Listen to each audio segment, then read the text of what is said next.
Hey, welcome back. It's time to jump back into reading more of the Foundation Wiki. It should be fun. Dude, I'm tired. I was gonna play some Sea of Thieves with Joe in there. Ocean of Piracy. And holy fuck, I'm exhausted. I can't even play any video game right now. Like, yeah? Tetris, nope. WWE WrestleMania, nope. Not even SmackDown versus Raw, nope. Just dumb jokes. Why am I exhausted? Lots and lots and lots of biking. Lots of biking. Anyway, lots of work too. Let's jump back into this. Let's do some reading. Should be fun. As always, we start with a random one. It keeps it spicy. Sometimes we find like just a completely interesting one. Other times it's like, huh? Really? There's like a cafeteria joke one? Really? We're making cafeteria jokes. Yeah, we put real researchers on this one. Why is Joe keep putting all his coffee cups in the sink? What the fuck is wrong with him? My god, Joe, he doesn't even wash them. Alright, well here's the front page if you want to see it. Then the random page. What? Yeah, okay. We got the redirection link before it actually hot linked. What is this?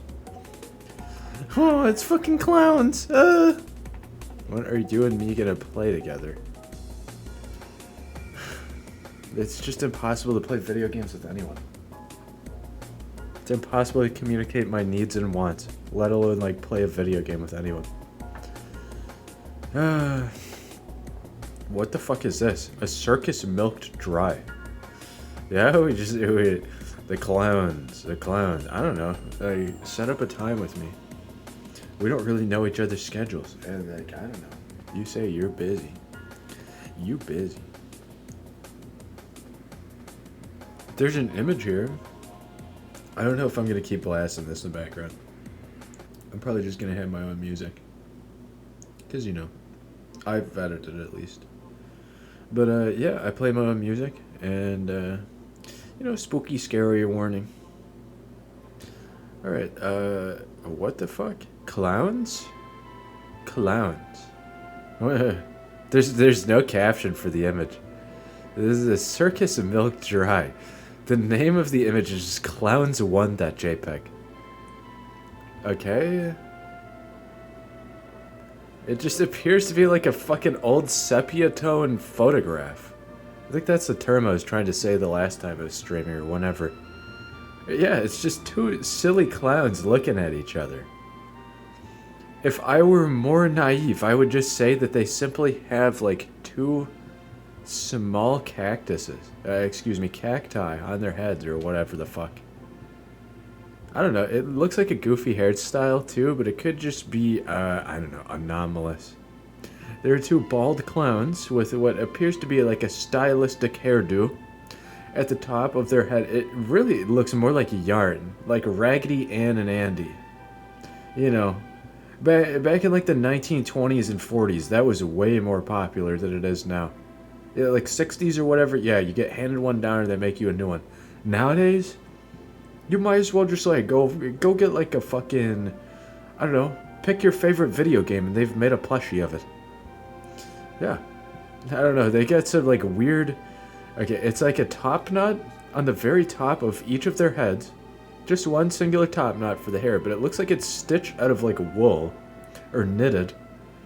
And it there's a large orb tied like a cylinder, and then on top of it are two smaller like circular orbs, very small in comparison, maybe like a quarter of the size, but on top of each other, stacked like a rock castle. This image is already fucking with me. This is odd. They're extremely bald. They're like curvaceously bald. They have emphasis lines near like their like temple, inner temple, you know, where like the eyebrows conjoin. One of them's got kind of a swoop on it, and he's looking at the other clown. I don't know. I don't even want to describe like who's on what side because it's just a silly art piece. But okay, the clown from our right-hand perspective, is looking at the other clown on the left-hand side, and he's the one with the swoopy eyebrow. The right-hand clown. He's given like a fucking odd look to the left-hand clown. I don't know why. They have matching like mole marks, but on opposite cheeks. Right guy's got it on his right cheek from our perspective, so his left cheek. Left guy from their perspective, left cheek. Right guy from their perspective, right cheek. I don't know, they got like some weird symmetry juxtaposition going on, like right guy from our perspective is smiling, left guy from our perspective is frowning. Their clothes, just typical like fucking very late 1800s, very early 1900s garb. Like circus clown garb, you know, frilly navy military garb-esque inspiration. Very like blue or just tan. For some reason though, at like the breast pocket line, we got harps. Whoever did this sewed harps into the breast pocket. Weird. The harps have like dots on them. Yeah, it's just, the clown outfits really just look kind of like sailor uniforms.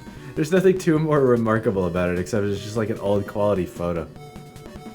Black screen, can't see shit. You're pulling my leg. Thanks for pulling my leg.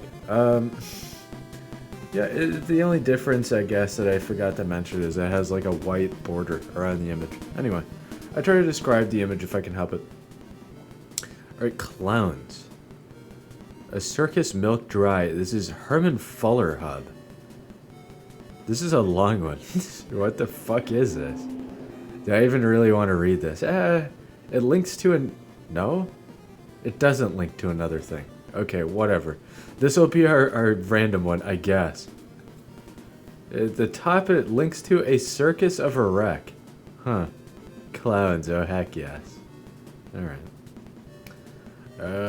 Alright. Let's make this look nice, shall we? A few miles east of the remains of a fairgrounds, a gopher stuck its head out of its hole and squinted into the boiling afternoon heat. It looked around curiously. It's been a while since I've read. It looked around curiously, surveying the land for any threats. After a few minutes had passed, it ducked down and chattered to its fellow rodent.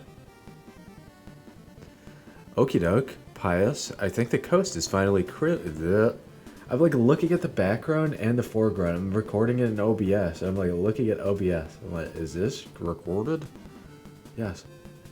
Okie doke, Pious. I think the coast is finally clear. The party poopers have finally left. The little animal spoke perfect English in a sharp, brusque manner that had an air of permanent exasperation. Thank goodness, I don't think I could have coped with the smell of rotting gopher much longer. Why didn't they come over here? I'm sure a pond of blood and guts would have merited some interest, even if it was just a gopher. The second critter spoke in a much calmer tone, though it was clear he was feeling somewhat strained from being pent up in a dirt hidey hole. What? Morty's been cleaning up at night. For a sadistic little beast, he's surprisingly good at covering up his messes. Ah, well, that explains it. Where did Mortimer run off to anyway, Eugene? Wowie, wowie. The two gophers turned their heads upwards to see a neon green rabbit peering back at them through their hiding spot. Its mouth curved upward in a malicious grin to reveal a mouthful of forked tongues. It hissed with mischievous laughter. Wowie, wowie. Mortimer, damn it, get down here now. Do you know how much fun lovers are wanted by the others? Eugene, the gopher, bristled, showing no signs of alarm at the peculiar rabbit, only indignation. I thought you said we were climbing out, Pious said politely. I just meant, fine, get out of here, Eugene snapped. This feels like fucking fanfiction. But okay. This is like our fucking random article. Gladly, Pius. Gladly, Pius replied, and the two gophers clambered out of the hole into the hot, grassy plains of the former circus site. For a fraction of a second, the gophers seemed to shimmer and bubble in the sun's glare. An instant later, two stereotypical-looking circus clowns stood in the place of the rodents. Good to be a clown again, Eugene. Pius asked his taller companion as he flexed his shoulders, a large layer of dust sprinkled down from his costume. On the contrary, I'm more than a bit irked, Eugene snapped. I would have preferred being normal right now, but I doubt I can pull off another transformation stronger than this. I need more clown milk than we've got at the moment. Clown milk? They operate on clown milk? No.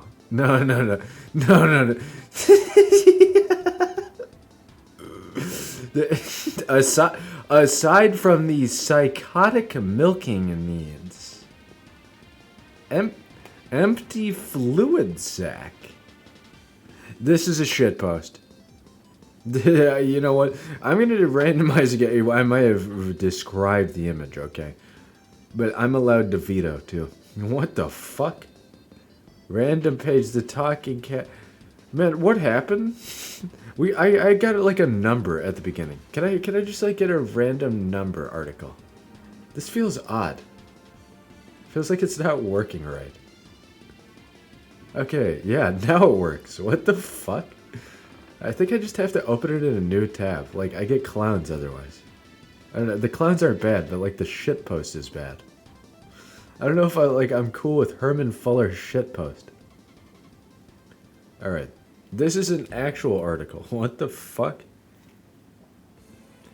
Sorry to delete the clowns, but clown shitpost? I'm good. Alright. Item number 4448. Object class safe. Special containment procedures. The lake in which 4448 resides is to be surrounded by an electric fence capable of outputting 5,000 volts of electricity. A distance of 20 meters must be kept between the fence and the nearest point of the lake. The outside door may only be opened by a valid fingerprint scan, and a 4-digit passcode must be immediately locked upon entering and exiting the room. Okay. Like high security. God, this is so much better. I don't know. If I wanted to read like fan fiction side shitpost, I would. I guess. Like I've read some, but not on that level. Of like clown milk? Clown milk?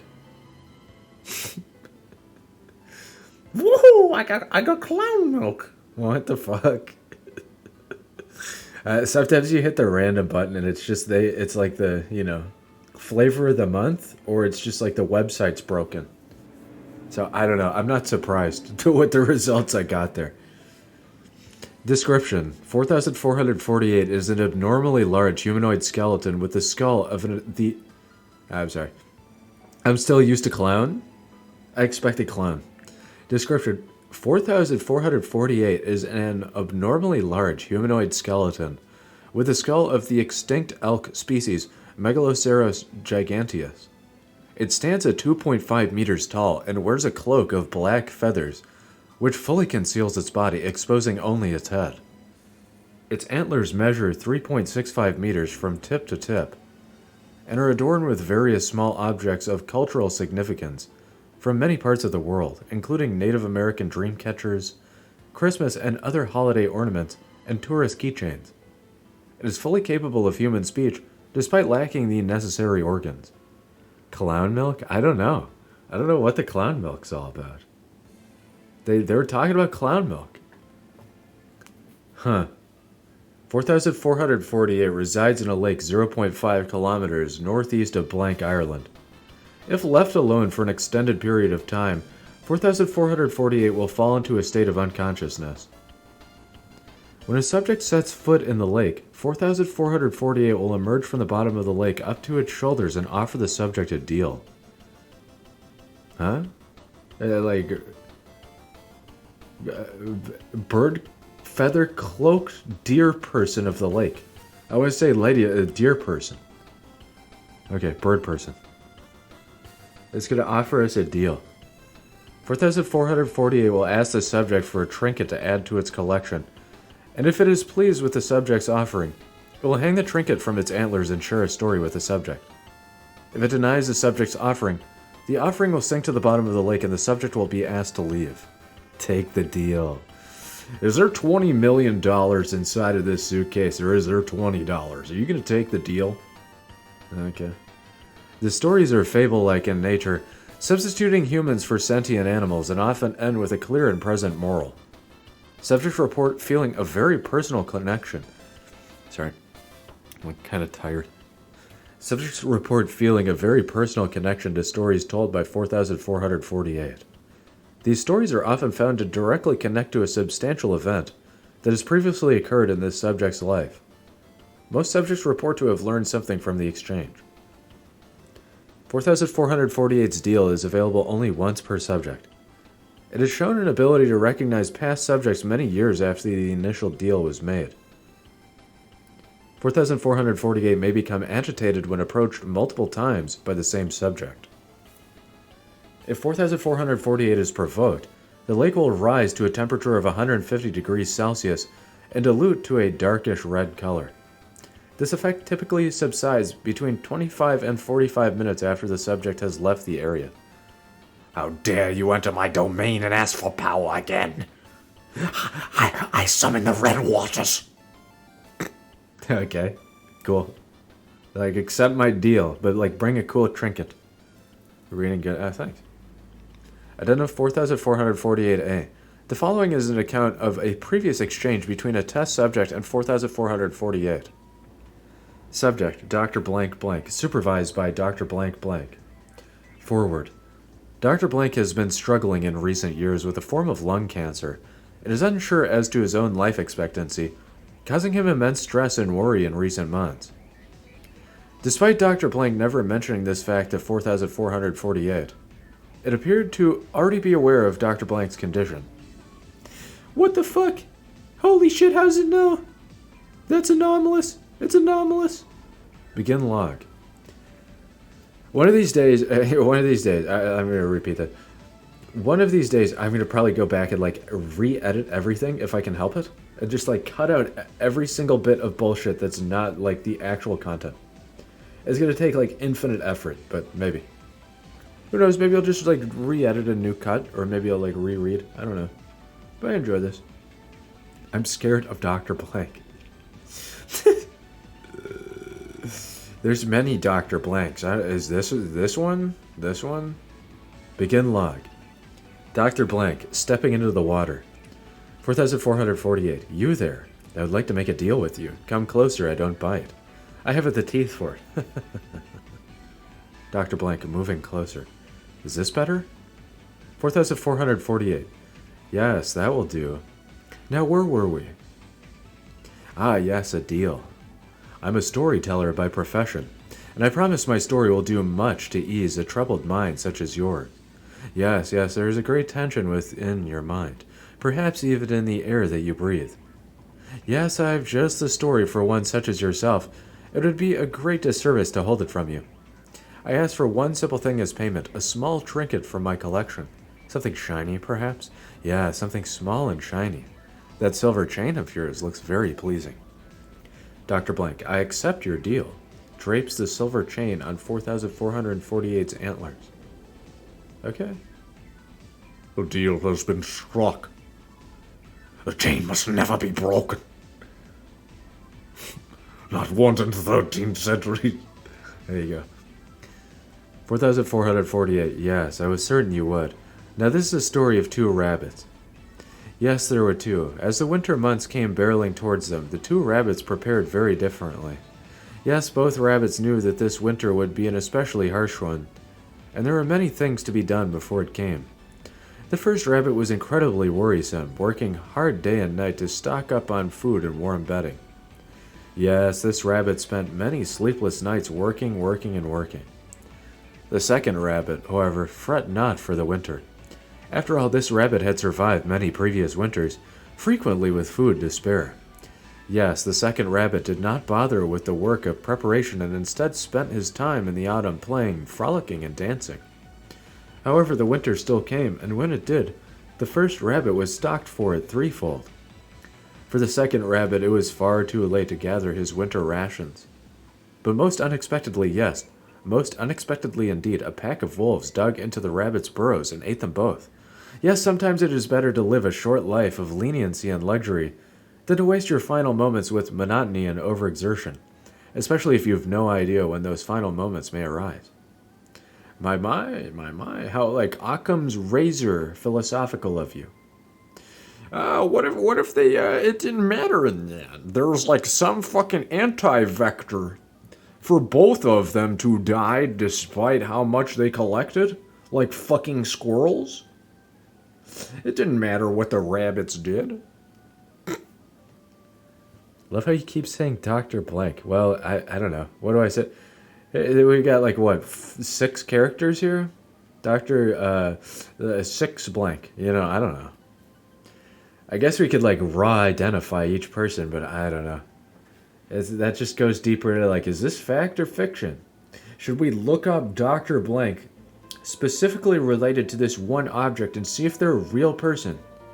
Maybe this one isn't fiction, but 99.998% of the other ones are. There he is. Dr. 6 characters blank. I try to follow like a certain nomenclature. So for example, it gets incredibly tiresome to say SCP 4448. I just try to omit that, for example, because, yeah, like the number itself associates the article. So I guess I could like swap it, like I say this SCP. But it's just like easier that way. So another example would be like we say blank Maryland. I don't know. Unless it really looks like something, I'm just going to say blank Maryland. Like the amount of characters really rarely matters to me. I try to follow like a method here because I feel like one day people are probably going to look back on this. I don't know. Like fucking Wikipedia. Like I want somebody to read this to me, but I want like kind of quiet music in the background or whatever the fuck. I don't know. Everybody has a reason. Okay. Where was I? Dr. Blank. Wow, that story was certainly eye-opening, as you said it would be. I thank you. 4448. Yes, I told you that my stories would do much to calm a restless soul. Now that we have finished our exchange, I must ask that you leave my lake and do not return. Yes, my deal may only be made once with any one person. Do not think I will forget. End log. Closing statement. Dr. Blank was deeply moved by the story told by 4448, and even requested to meet with 4448 again, against its wishes. This request was ultimately denied by the Foundation. Addendum 4448-B. The following is an account of a failed exchange between a subject and 4448. Subject, Personnel D-1473, supervised by Dr. Blank Blank. Forward, Personnel D-1473 suffers with an extreme addiction to opioids, including morphine, methadone, and oxycodone. Is that methadone or methadone? I don't know. I may just be misinformed. Forward. Personnel D-1473. God. Saying thousands now is fucking with me. Forward. Personnel D-1473 suffers with an extreme addiction to opioids, including morphine, methadone, and oxycodone. 4448 seems to be fully cognizant of this fact, providing further evidence that 4448 may be capable of intercepting brain activity. Begin log. Personnel 1473, hesitantly stepping into the lake. 4448. Why do you seem so nervous? What troubles you so greatly? Please take a few steps closer. I have the perfect cure for you. Personnel D... What? Have I been omitting that without even looking at it? D-1473. D-1473. Okay, slowly treading deeper into the water. 4448. Yes, here we are. I've always believed that a tortured soul is best cleansed by the word of the mouth. I can't fucking read. Yes, here we are. I've always believed that a tortured soul is best cleansed by the word of mouth. It is for that reason. I've always believed that a tortured soul is best cleansed by the word of mouth, and it is for that very reason that I've made it my mission to share with each and every person who stumbles upon my lake a story to guide them along in their journey. I've had very few visitors ever since those peculiar men fenced in my beautiful, serene lake. Yes, I resent them for such misdeeds. D-1473. Are you talking about the Foundation? 4448. Is that what they call themselves? Yes, a pompous name for a predatory people. Quite fitting. Anywho, where was I? Ah, yes. I would be delighted to share with you a story, one I believe will indulge your mind, rather than the pleasures of your flesh you have delighted in so often, with quite disastrous consequences to say the least. I ask of one thing for you. Yes, all I desire is a trinket, one to add to my ever-expanding collection. Personnel D-1473, searching through his pockets. What about this? He produces a US 25-cent coin. 4448. What insolence! What use have I for currency of foul humans? No, this will simply not do. I've been thoroughly disrespected in my own home nonetheless. No, do not return to this sacred place as long as you live. No, one such as yourself does not deserve my tales. D-1473 urgently exits the lake as its temperature begins to rise. End log. Okay. Closing statement. It appears that 4448 is growing increasingly irritable the longer it stays in containment. It is significantly more likely to deny offered trinkets than in previous months. As 4448 has not made any attempt to leave its containment, no changes will be made to its containment procedures. Huh. It's comfy. It's comfy, it's just contained. It's just contained. It's comfy, it's just contained.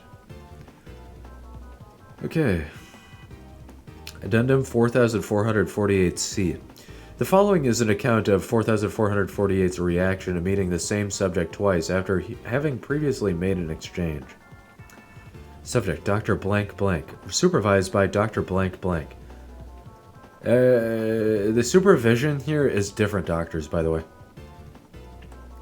Forward. After several denied applications to revisit 4448, Dr. Blank's application was eventually accepted to test how 4448 will react to previous subjects, especially in its current irritated state. Begin log. Dr. Blank, stepping into the water. 4448, I have come here today to thank you for the immense help that your story provided for me. I have... 4448, no, I refuse to believe my senses. Dr. Blank, you have no business returning to this lake that I have so politely asked you never to return to. Excuse me. Comfy and cozy, I'm glad.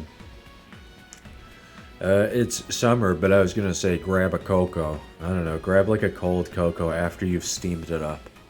So that like the milk and everything gets good. Then put ice in it. 4448, no, I refuse to believe my senses. Dr. Blank, you have no business returning to this lake that I have so politely asked you to never return to. No, there is no reason for you to be here, and I do not wish to be called such a demeaning name as SCP 4448. Dr. Blank, I do not mean any ill intent. I just merely wish to thank you for 4448. No, I did not think it difficult to follow simple instruction. But alas, humans have again managed to subvert my meager expectations. Begone, Dr. Blank. End log. Closing statement. The rapidly increasing water temperature caused by 4448 led to third-degree burns covering the entirety of Dr. Blank's body from the waist down. 4448 has been completely unresponsive to any visitors, new or old, for the subsequent days. Holy shit. Scalded. Milk is delicious with ice. I concur whenever it's got flavor in it. Plain milk with ice is just kind of confusing to me. Like, I put it in a smoothie? Yes. Chocolate milk? Yes. Plain, like, whole milk with ice. I don't understand, but, like, there's an aversion to it in my mind, even though it's fine. Now, ice milk with orange juice and apple juice mixed together. Now that's fucking crazy. Because it tastes good. Yeah, try it. I promise. It's better than Pilk, which is Pepsi and milk. Addendum 4448D. The following is an account of a previous exchange between a test subject at 4448. Subject, Personnel D2113. See, I don't follow the nomenclature for that, though. Sometimes I toss it up. Subject, Personnel D2001. Yeah. Two of my favorite numbers there, 21 and 13. I'm going to read it that way. Well, you want to know my psychology? Subject, Personnel D2113, supervised by Dr. Blank Blank. Forward, 4448 is fully aware of the rough and rather unstable relationship between Personnel D2113 and his significant other, and even addresses it outright rather than alluding to it, as in previous exchanges. Begin log. Personnel D2113. Why do I have to get in the lake? I didn't sign up to get my clothes soaked. Dr. Blank, we don't have time for your questions. Just do your job so we can do ours. D2113, stepping into the lake. Fine. 4448. Yes, an unfamiliar scent. It's about time. You there, let's make a deal. 2113. What sort of deal? 4448. The best deal you'll ever consider. Yes, a great deal indeed. I'm a teller of stories, and I've just the story for you. Yes, I see something dark dwelling within you, something stemming directly from your heart. The human heart is a fragile thing. Yes, it takes only a few words to break bonds thought to be unbreakable. I have a story that may very well be able to repair your heart and your human courtship. 2113. How do you know about that? Are you reading my mind? The concept, I talk about like sprinkling the magic powder of an effect on like just anything and it becomes like a magic object. And then the foundation gets it. Like we can't reverse engineer it because it's like future magic technology or whatever. This is like an aspect of that, but it's completely different. It's like Isaac Asimov's highest level robots, where they automatically read minds and like move in front of humans to do everything as if like they just look like a normal robot, but they're like fucking 3,000 steps ahead. I'm talking about like the best of the best in some of Asimov's lore. This is the same thing. He's like, it doesn't fucking matter. I'm helping. It doesn't matter if I can read your mind. Let me tell you a story real quick. D2113, how do you know about that? Are you reading my mind? 4448. That is of little importance. Yes, what is truly important is your end of the deal. All I ask from you is a trinket. Yes, just one simple trinket and my story will change your life forever. 2113, digging through pockets. Let's see. Retrieves a golden stopwatch. Sorry, I probably like fucked up the mic cable. Hold on.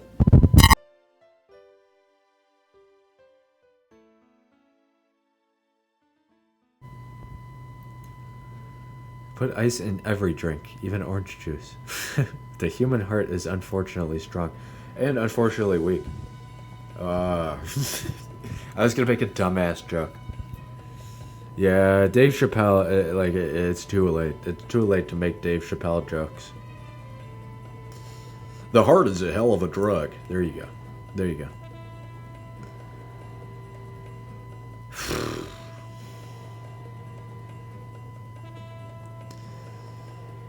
4448. Yes, that will do amazingly. Now, onto your story. Yes. This story tells the tale of a swan. The swan was one of the most beautiful in all of the land, and she was looking for a mate as beautiful as she was. Yes, she searched all of the ponds, all of the rivers, and all of the lakes. The first swan that she found was absolutely gorgeous, but he lacked intelligence and humor. She decided that she could not spend the rest of her life with such a dry and lifeless person, and she moved on to the next. The second swan was absolutely brilliant with a mind like no other. Yes, he was certainly the one, yet he lacked the beauty of the first swan, and his intelligence ruined his sense of humor. Again, she searched for a new mate. The third swan had an amazing sense of humor and would never fail to make her smile. Yet he was rather unattractive and completely devoid of wit. Yes, by the time she moved on from the third swan, the mating season had ended, leaving her completely and utterly alone. And while she was alone with only her thoughts, she realized that though she was beautiful, she could not say that... The whole narration was perfect until then. And while she was alone with only her thoughts, she realized although she was beautiful, she could not say that she was the most intelligent or humorous of the pond. Yes, her suitors were not perfect, but neither was she. No one is perfect, that much is certain. Love only flourishes when lovers are willing to recognize their own faults and compromise. Yes, that is truly true love. D2113, sobbing. Sorry, I'm not gonna RP like crying profusely. End log. Gold stopwatch. You made like a fucking heartfelt trade and you got a full story for your metaphor. There you go. Closing statement. 4448 has returned to its original state and is significantly less likely to grow agitated than in previous weeks. This is most likely due to many subsequent successful exchanges taking place and a particular liking it has taken to its most recent trinket, Personnel D2113 stopwatch. Okay. Addendum 4448E. The following is an account of a previous exchange between a test subject and 4448. Subject, Personnel D2449, supervised by Dr. Blank Blank. Forward. 4448 appears to be cognizant of a significant event that has not yet taken place in Personnel D2449's life. The extent to 4448's foresight is currently unknown. Begin log. Personnel D2449. Stepping into the lake. Hello, crazy lake monster thing? 4448, emerging from the bottom of the lake. That's rather rude of you.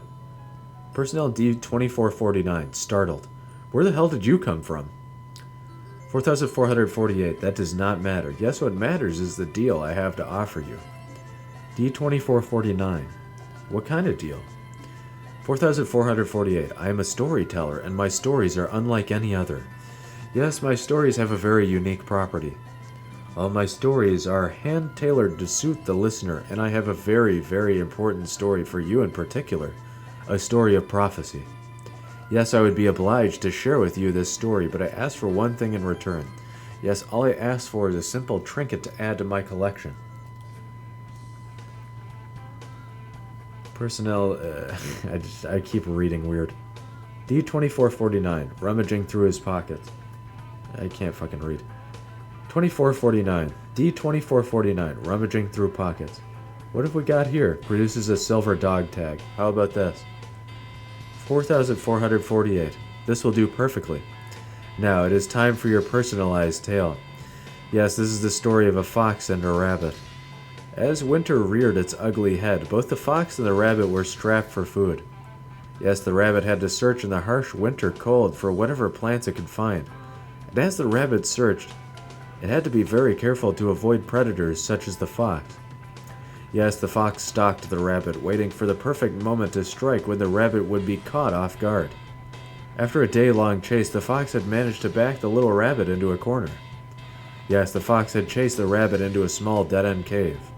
As the fox neared its prey, it took one last look at its next meal, then sank its vicious teeth into the rabbit. Yes, the fox had finally caught its prey, but unbeknownst to the fox, the bear who resided in the very cave he had intruded had just returned to its den to hibernate. The fox was met with a grisly end, providing the bear one last meal before its winter rest. D2449. Well, that story blows. 4448. Yes, you may not understand the moral now, but in time you will come to learn a valuable lesson from my story. End log. We're all victims to something, and we are all eating from something, so we all have to consume the food in the great cycle. Yum. End log. Closing statement. 4 days after his engagement with 4448, personnel D-2449 shot and killed a close friend who had secretive sexual relations with personnel D-2449's significant other. The next day, personnel D-2449 was beaten to death by members of a gang in blank blank that personnel D-2449's victim had strong connections to. Well, fuck. Soon you'll understand the prophecy in death, I guess. Like what? Okay. That was a fucking long one. Aquatic autonomous deer Euclid predictive sapient skeletal. Okay. Holy fuck. You're reading great. Oh my god, I could listen to your voice all night. Well, I appreciate that. Alright. 231 adult content. So, like, this is already, you should already know this. This is like an 18 plus stream most of the time, in fact. Like, I say swear words, so like whatever, but you know, 18 plus adult content. This article contains adult content that may not be suitable for all readers. Bullet depiction of severe mistreatment of children. Bullet depiction of suicide. Bullet depiction of torture. If you're above the age of 18 plus, if you're above the age of 18 plus and wish to read such content, then you may click continue to view said content. Okay. What? Is this a real image? Blank. It literally says blank. Is this supposed to be blank? I'm confused. Okay. Well, there's supposed to be an image, maybe. Maybe I'll look up, like, I was looking up 231 earlier. Speaking of, like, deer. Like the person in the water. Speaking of, like, a deer creature. Is it 231? Like a hulking deer creature. Well, whatever. I already have an image. There's a description. And it says, image removed by order of 05, double blank. Even though we have 05 clear, it's a higher level 05, remove this at some point. There is an image provided, but it's just like a, you know, proffered, like, you know, generated whatever the fuck. It's just like a filler image with the SCP Foundation logo. Okay. Yeah, some of these will be like, you know, obviously overtly they'll say like 18 plus content. That's fine. I just hope this one isn't cursed. Usually they're pretty tame. So 231, item number 231-7, see addendum re 231-1 through 231-6. Object class Keter. Site and personnel requirements. Under Special Order of 05 double blank, the following addendum is attached to the beginning of the file for 231-7. All personnel assigned to 231-7 must rotate out for 1 month of psychological counseling after 2 months on site. 231-7 is to be kept at an undisclosed location. All personnel assigned to 231 will be transported there blindfolded from Site 19 via a route. I saw via in my mind, and I read it as that, even though I saw it in front of my face, by a. All personnel assigned to 231 will be transported there blindfolded from Site 19 by a route, including no fewer than 7 different forms of transportation, including but not limited to aircraft, automobile, underground tunnel, and blank. Removal of the blindfold during the transport process is grounds for immediate termination. So this is extreme stealth ops. You can't track this. They don't want you tracking it. Insertion is not tracked. I'm assuming exfil is not tracked. And you probably got higher level agents just like as the operatives who are also swapped out as the transporters.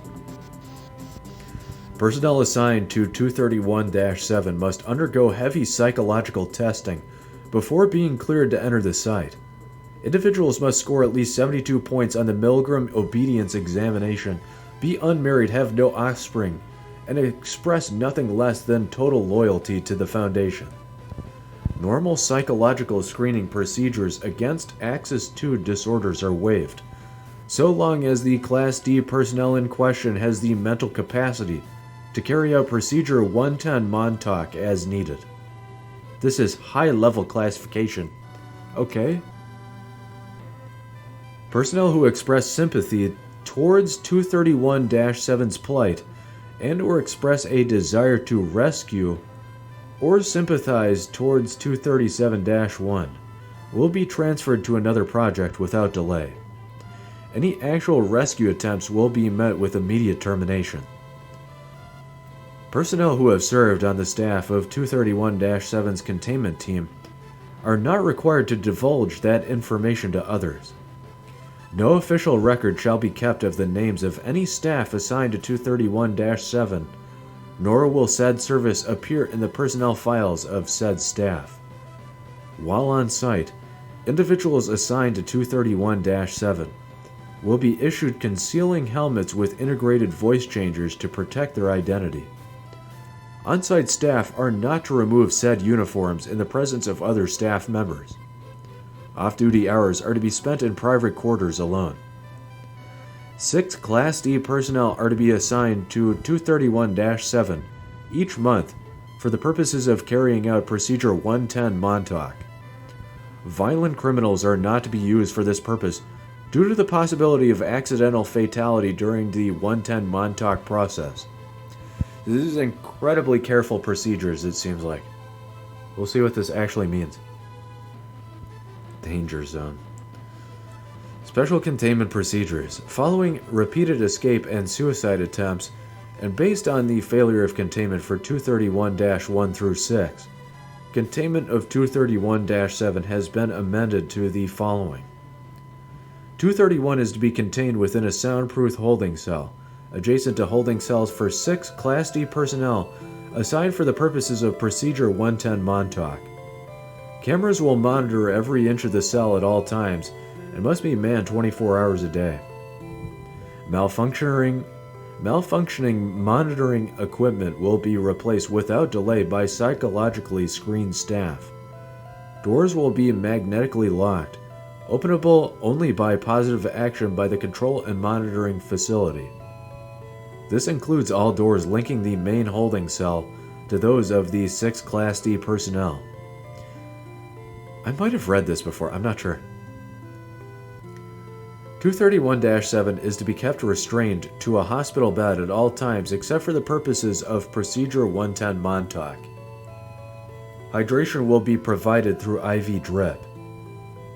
Feeding will be carried out twice per day through feeding tube by approved medical personnel who have not taken the Hippocratic Oath.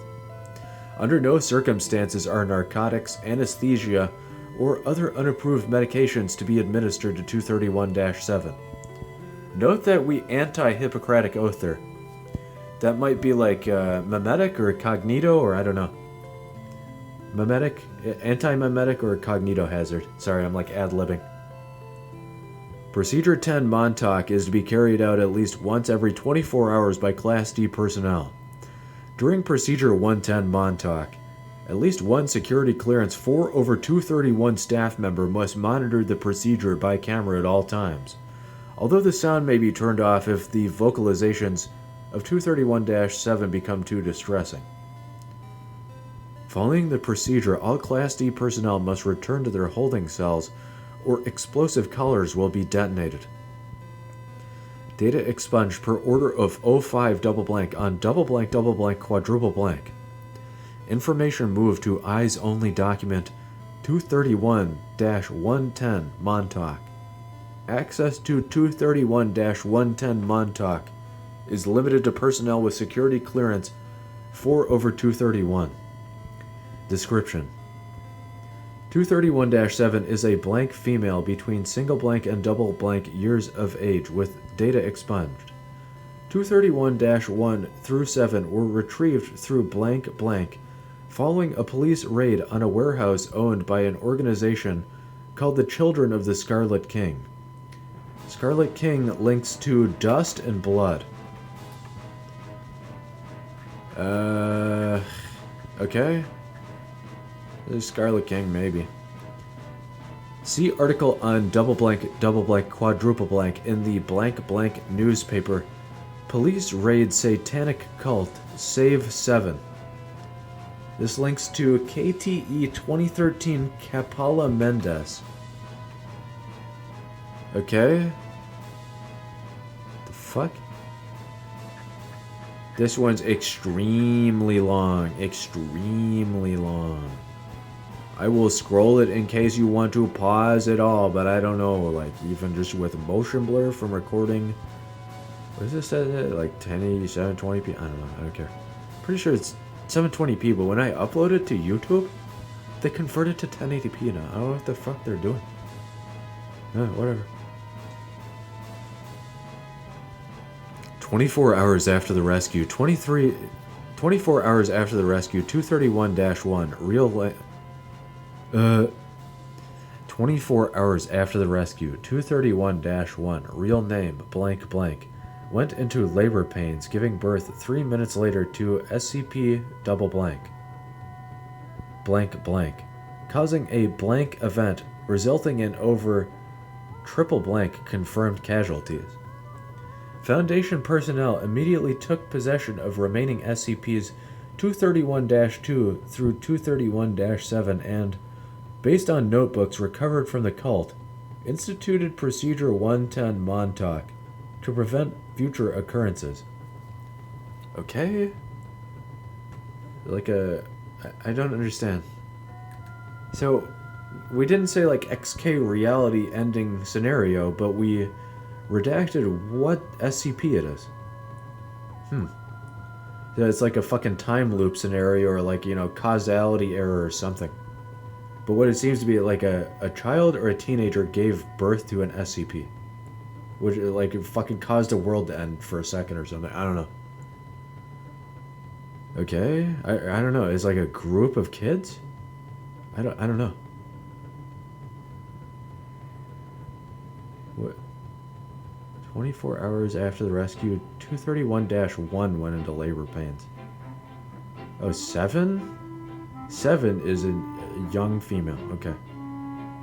231 through 7? I don't know. Are they all... What? Save 7? Is it like... you know what? I don't know.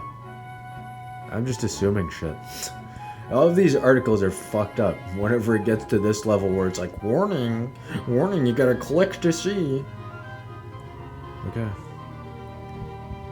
Addendum 231A. Current status of 231 units. 231-1. Deceased double blank, quadruple blank. Killed during initial recovery operations while giving birth to SCP double blank. See casualty report for Event 231 Alpha for more details. Okay. 231-2. Deceased double blank, quadruple blank. Killed during attempt to remove fetus of second SCP double blank specimen, resulting in immediate blank event. See casualty report for Event 231 Bravo for more details. Okay. 231-3. Deceased double blank, quadruple blank. Self-terminated following a prolonged period of distress caused by implementation of Procedure 110 Montauk. SCP double blank immediately underwent a blank event. See casualty report for Event 231 Charlie for more details. So it's like a group of people that were saved from like a satanic sex cult. And they just keep giving birth? To like objects that cause the end of the world or something? What's happening here? What the fuck is happening here? I don't understand. So much of this is just weird. Okay. 231-4. Deceased double blank, quadruple blank. Attempted to administer SCP-500. Although successful in that all traces of SCP double blank were expelled from the system, expelled remains immediately underwent a blank event, causing numerous casualties, including 231-4 herself. See casualty report for Event 231 Delta for more detail. What? 500. Okay. It's like some fucking super serum or something. I don't know. I don't know what the fuck that is. Dust and blood can fuck off. You didn't even see that, but I closed a tab. 231-5, deceased double blank, quadruple blank. Botched application of Procedure 110 Montauk resulted in 231-5 giving birth to SCP double blank 1 hour later, which then underwent a blank event.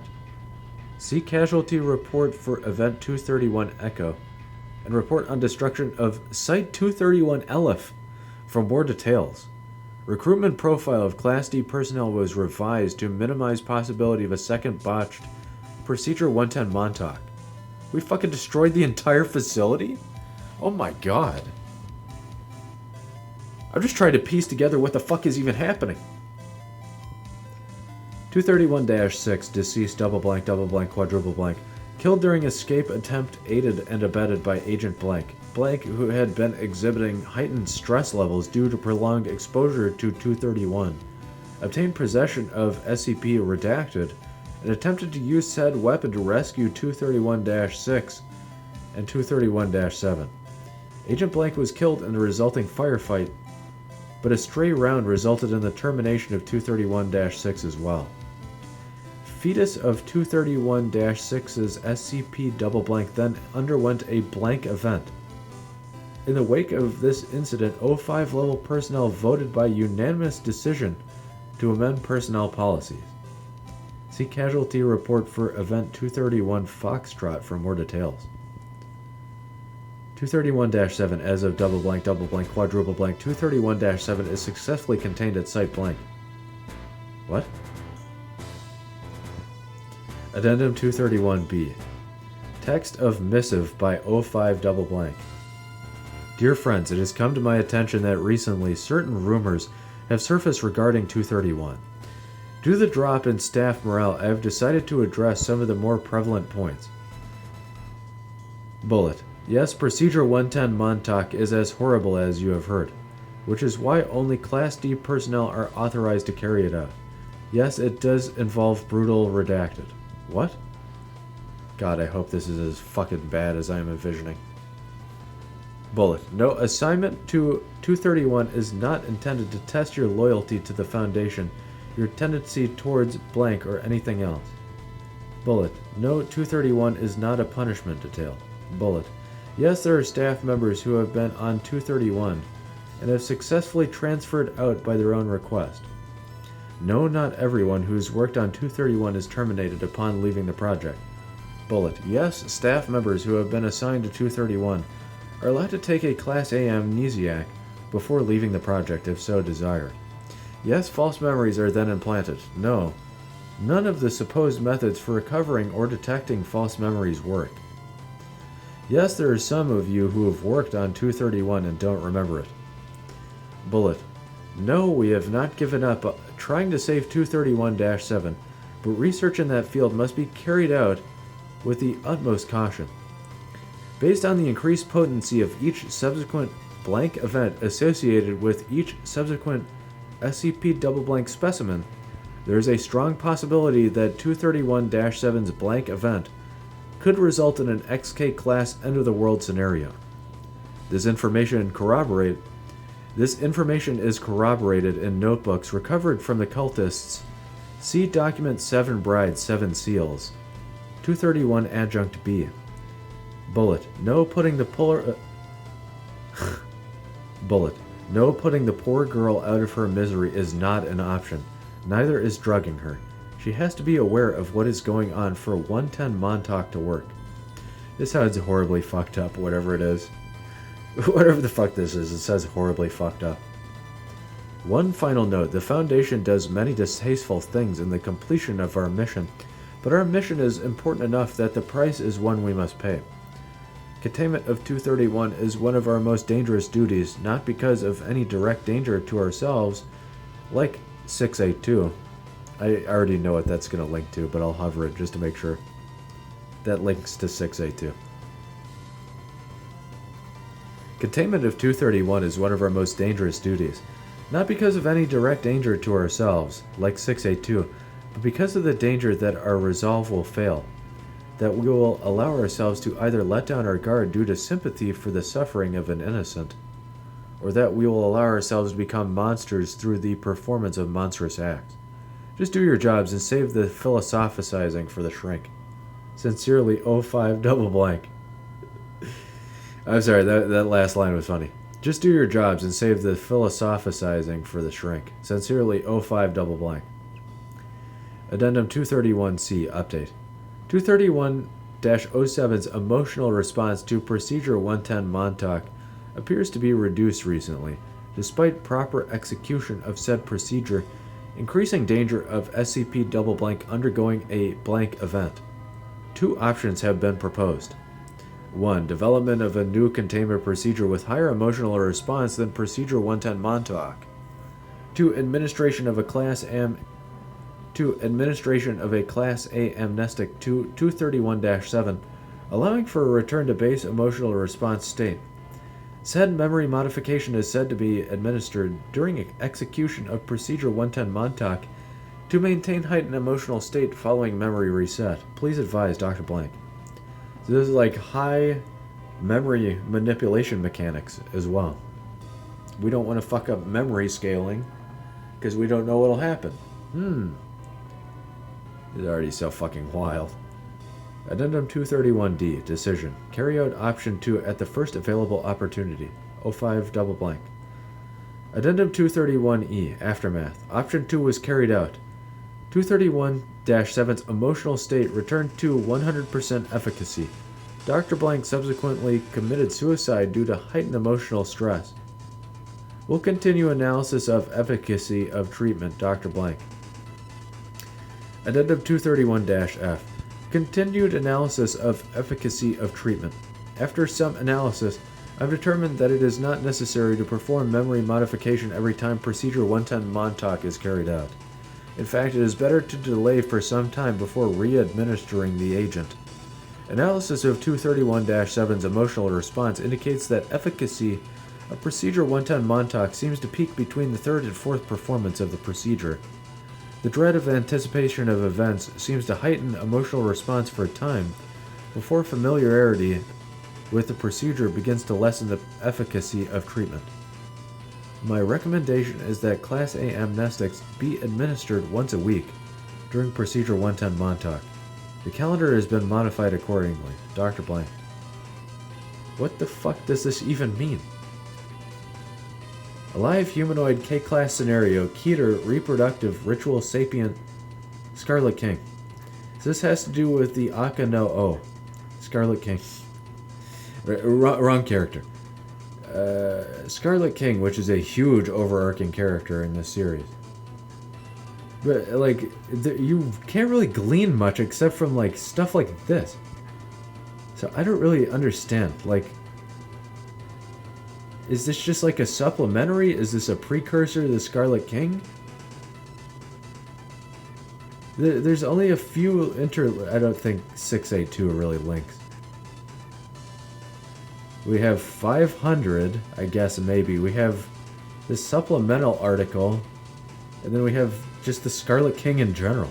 I don't know. Anyway, let's move on. This one was just a roller coaster. Alright, 232. Item number 232. Object class safe. Special containment procedures. 232 is to be kept in a locked safe in the cognitohazard wing of Site-73. When not in use for testing, its batteries are to be removed. When batteries are not installed, 232 may be handled safely by any authorized staff member. The Foundation is to monitor online auction houses and dealers of vintage toys, and acquire any products of the same model as 232 for testing and disposal. Any other instances of 232 discovered are to be archived appropriately. When batteries are installed, personnel other than D-Class are not to handle 232 for any period longer than necessary to install and remove batteries. Staff members who have been exposed to works in the Jack Proton franchise in any format are not to handle 232 for any period of time while batteries are installed. D-Class carrying 232 for testing purposes are to be monitored at all times and terminated if 232 related behavior should pose a security risk. The copyright, publication, and merchandising rights of the Jack Proton novels and all spin-off media are to be held by Springfield Crown Publishing, a Foundation front company, for the purpose of keeping the works out of print, thereby preventing activation of anomalous properties in any 232 instances that may exist outside of containment. The fuck? Jack Proton? I think I might have heard of this. Or maybe I've read this one. In the event of any public occurrences of 232 behavior, the Foundation shall liaise.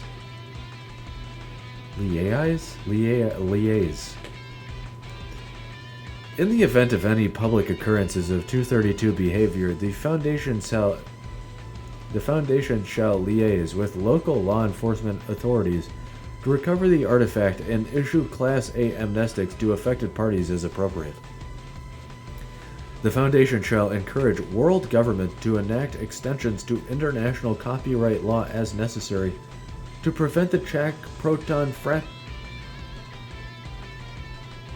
The Foundation shall encourage world governments to enact extensions to international copyright law as necessary to prevent the Jack Proton franchise from lapsing into the public domain. In the event that any Jack Proton franchise material becomes public domain, DDoS techniques and/or mass deployment of Class E amnestics is authorized as appropriate. Description: 232 is a mass-produced children's toy of early 1950s manufacture, composed primarily of tin and a battery-powered electric light apparatus, with an exterior painted to resemble a laser gun of the type featured in popular science fiction of the early 20th century. A hinge section at the base of 232's handle opens to accept two standard AA alkaline batteries. When batteries have been installed correctly and the trigger is pulled, a small red electric light in the barrel lights up. 232's cognition-affecting properties become active when 232 is picked up and held or carried by a human being while it has working batteries installed. Within 5 to 30 seconds of picking up 232, the person handling it will begin speaking in English, regardless of any previous fluency with the language or lack thereof, in a manner resembling the speech patterns of preteen and/or adolescent American youth culture circa 1920 to 1960. Instantly learn English with this ray gun. It's just what you get in the comic book. At the you pay 25 cents, you mail it off, you mail your quarter with a stamp, and you get this like 3 to 6 months later. Persons so affected will deny that anything is unusual about their manner of speech and will insist that they have always spoken thusly. This behavior continues until approximately 15 to 20 seconds after the test subject is induced to relinquish possession of 232, after which speech patterns return to normal. In test subjects that have had no exposure to any works from the Jack Proton franchise, 232's effects do not continue past this stage, and the subject remains 232's effects do not continue past this stage, and the subject retains no memory of their behavior while under its influence. So we got like Jack Proton Easter egg. If you know about Jack Proton, your body gets fucked up harder by the Jack Proton memes. Mimetic virus. Patent information embossed on the handle of 232 and historical analysis of non-anomalous artifacts identical in appearance indicate that 232 is a mass-produced atomic zapper toy produced by the Redacted Corporation from 1953 to 1958 as a licensed merchandising tie-in to Jack Proton Space Cop, a series of young adult science fiction novels by American author M.K. Snyder. Approximately... What the fuck is this? Approximately... What is that? Quadruple septuple? Well, how many? Heptuple? 7. That... What's one less than hextuple? What's hextuple? Tuple. Pentuple? Pentuple. Pentaple. Hextuple. Hey, okay. What the fuck? Approximately pentuple units were manufactured and sold during the toys production. My fucking god. Approximately 5 blank. What the fuck do I normally say? Double thousand blank. Yeah. Approximately double thousand blank units were manufactured and sold during the toys production run, of which an unknown quantity remain in existence today. The Foundation has acquired 138 units since containment of 232 began, all but 3 of which have shown no anomalous properties during testing. I can't fucking read! The Foundation has acquired 138 units since containment of 232 began, all but 3 of which have shown no anomalous properties under testing. Thorough examination has indicated no discernible differences between anomalous and non-anomalous units. The Jack Proton series, consisting primarily of 15 novels and several dozen short stories written between 1940 and Snyder's death in 1973, revolve around the eponymous Major John Patrick Jack Proton, an officer of the Galactic Police Department in a 27th century setting where the human race has colonized the entirety of the Earth's solar system. The setting is typical of early 20th century juvenile science fiction and relies heavily on soft sci-fi depictions of space travel, common in literature of the time, including the existence of intelligent life on planets within the solar system, a breathable atmosphere on the moon, and other heavenly bodies, faster-than-light travel without relativistic complications, and sapient artificial intelligence in computers based on vacuum tube technology. The novels were initially... I cannot fucking read. The novels were additionally adapted into a nationally syndicated radio program from 1947 to 1952. A television series aired by the night. The novels were additionally adapted into a nationally syndicated radio program from 1947 to 1952.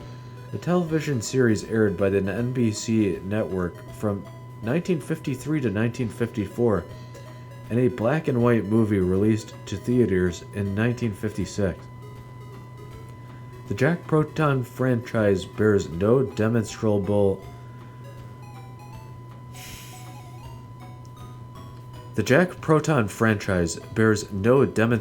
anomalous properties itself, and may be read, viewed, or listened to safely provided that the person doing so does not come into contact with 232. In subjects who have previously read, watched, or listened to any installments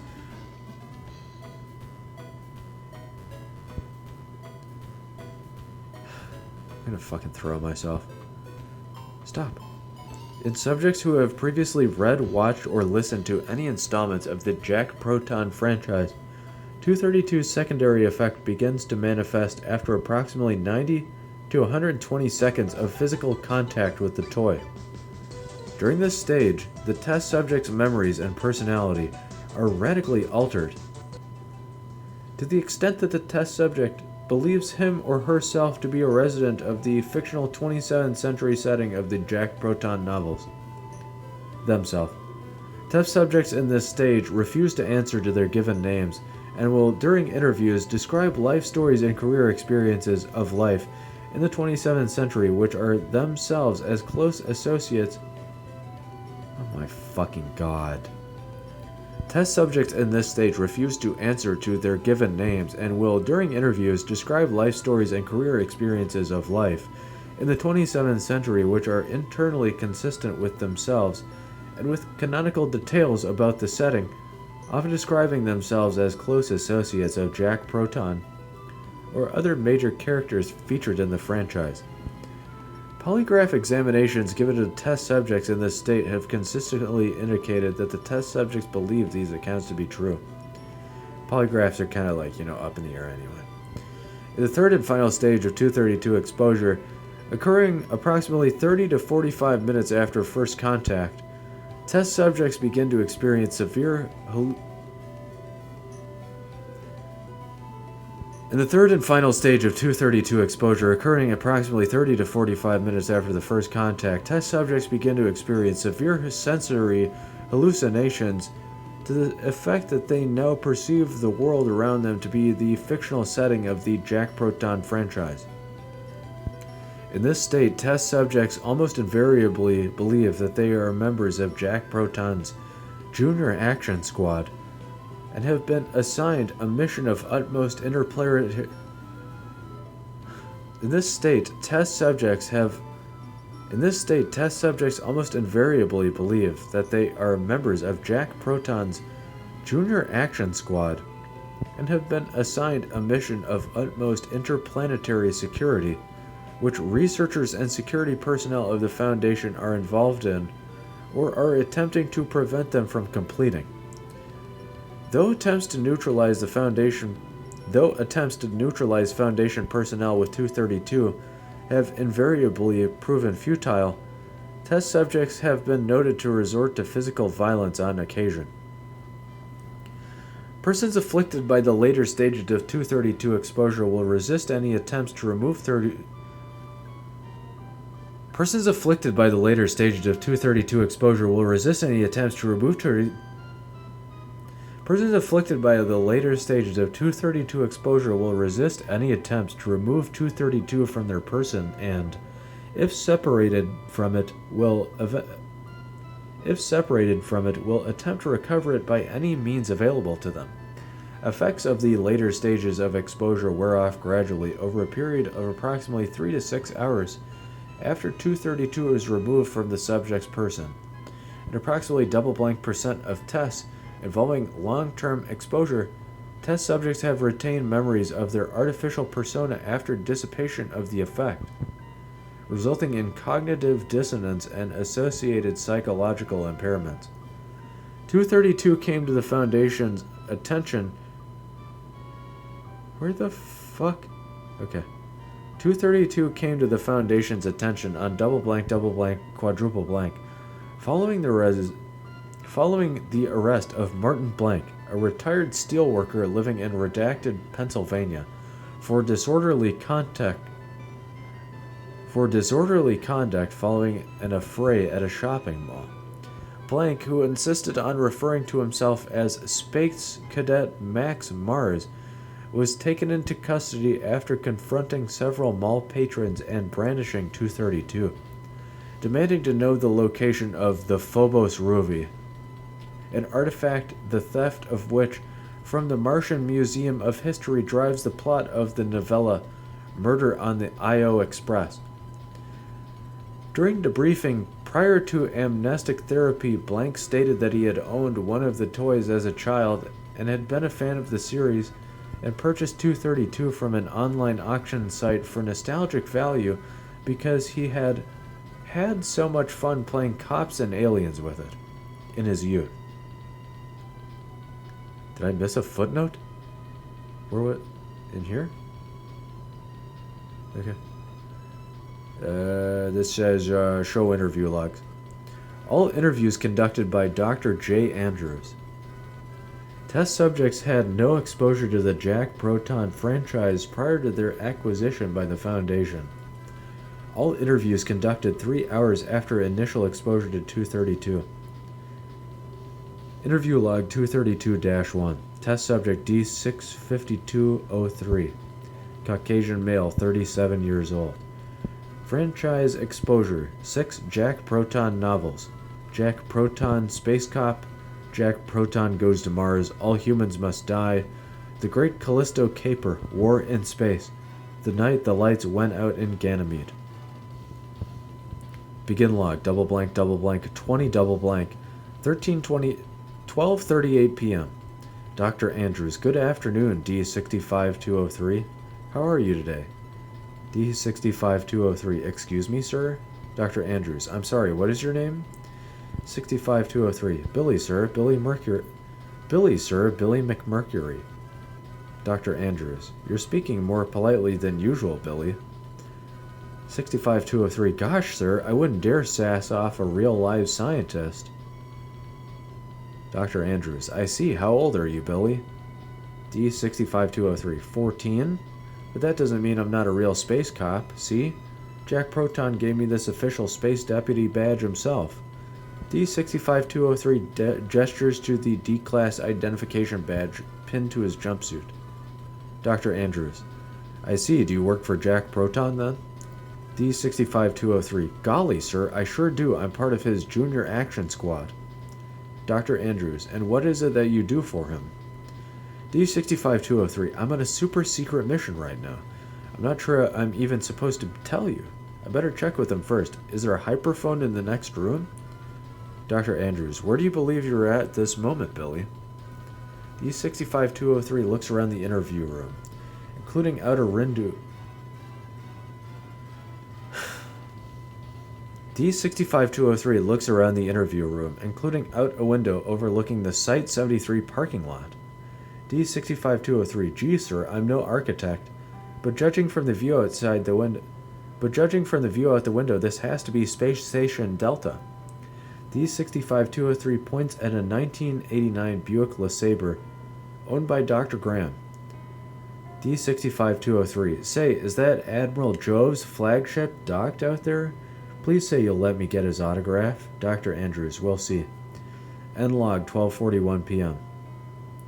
Interview log 232-2. Test subject D11503. Caucasian male, 47 years old. Franchise exposure: 6 episodes of the Jack Proton Hour radio program, encompassing the 2-hour-part stories Marooned on Mars, The Prince of Neptune, and A Pioneer's Homecoming. Begin log. Double blank, 20 double blank, 3:42 p.m. Dr. Andrews. Good afternoon. D11503 begins to speak in a monotone robot voice, without natural inflection. D11503. Greetings, humanoid. Dr. Andrews. Would you please identify yourself for the record? D11503. I am D-Bot, Unit Model 11503 at your service. Footnote 1. The radio program is the only version of the Jack Proton franchise to feature intelligent robots capable of speech. A robot sidekick originally planned for the television series was scrapped due to budget concerns. Novels published after the radio program was introduced acknowledged the existence of robots, but stated that the building of sapient robots had been restricted by the robotics laws instituted by the Space Congress, and none are ever directly introduced to the reader. Interesting, okay. So it's not Asimov's laws, necessarily. Could be. Dr. Andrews, you're a robot, you say? You look very lifelike. 11503. I was programmed to appease humanoid sensibilities. Dr. Andrews, and how old are you? 11503. I was activated on the Advanced Robotics Facility in New Old Hampshire, on Earth, on January 12th, 2592. Dr. Andrews, what is your purpose? 11503. I'm a fully modular service robot. My purpose is to assist Major John Patrick Proton of the Galactic Police Department in the apprehension of dangerous criminals. Dr. Andrews, when you say you're fully modular, what does that entail? 11503. My body has been designed to make use of a wide variety of customizable limbs. I may remove my factory-installed appendages at will and replace them with those designed for specific purposes. Dr. Andrews, could you please demonstrate now by removing your left arm? 11503. Affirmative. 11503 grabs his left arm at the shoulder with his right hand and attempts unsuccessfully to remove it by unscrewing it from its socket. 11503. I seem to be experiencing a malfunction. Please refer to my operating manual for information on how to resolve this difficulty. Dr. Andrews. Never mind, D-Bot. Are you capable of solving logic problems? 11503. I am programmed to answer any and all queries directed to me.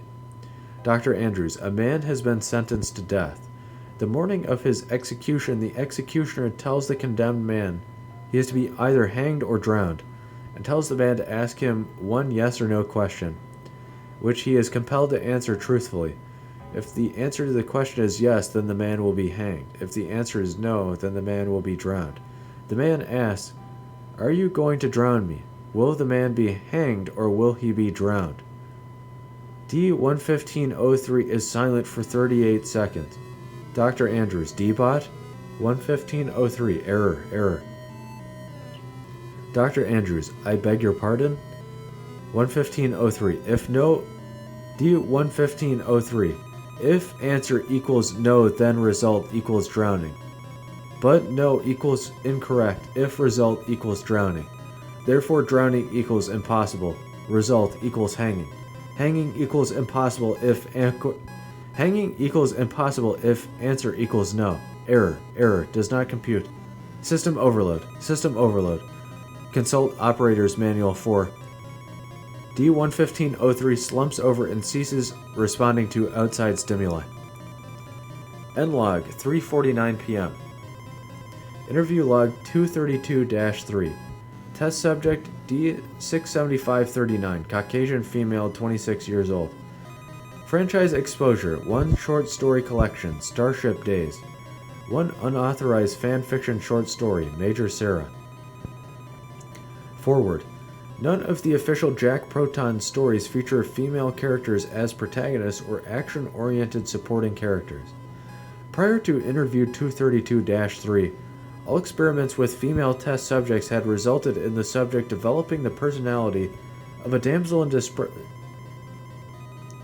Prior to Interview 232-3, all experiments with female test subjects had resulted in the subject developing the personality of a damsel in distress or innocent bystander persona.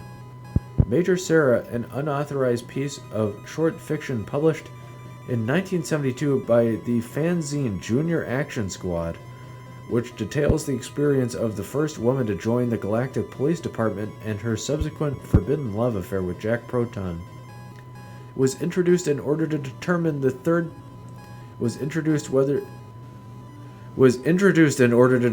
whether third-party fiction set in the Jack Proton universe would have an impact on the results of exposure. Holy fuck, I'm about to slap the shit out of myself. God damn. Can I fucking read? Begin log, double blank, 20, double blank. 10:38 a.m. Dr. Andrews, good morning. D-67539. Sir, good morning, sir.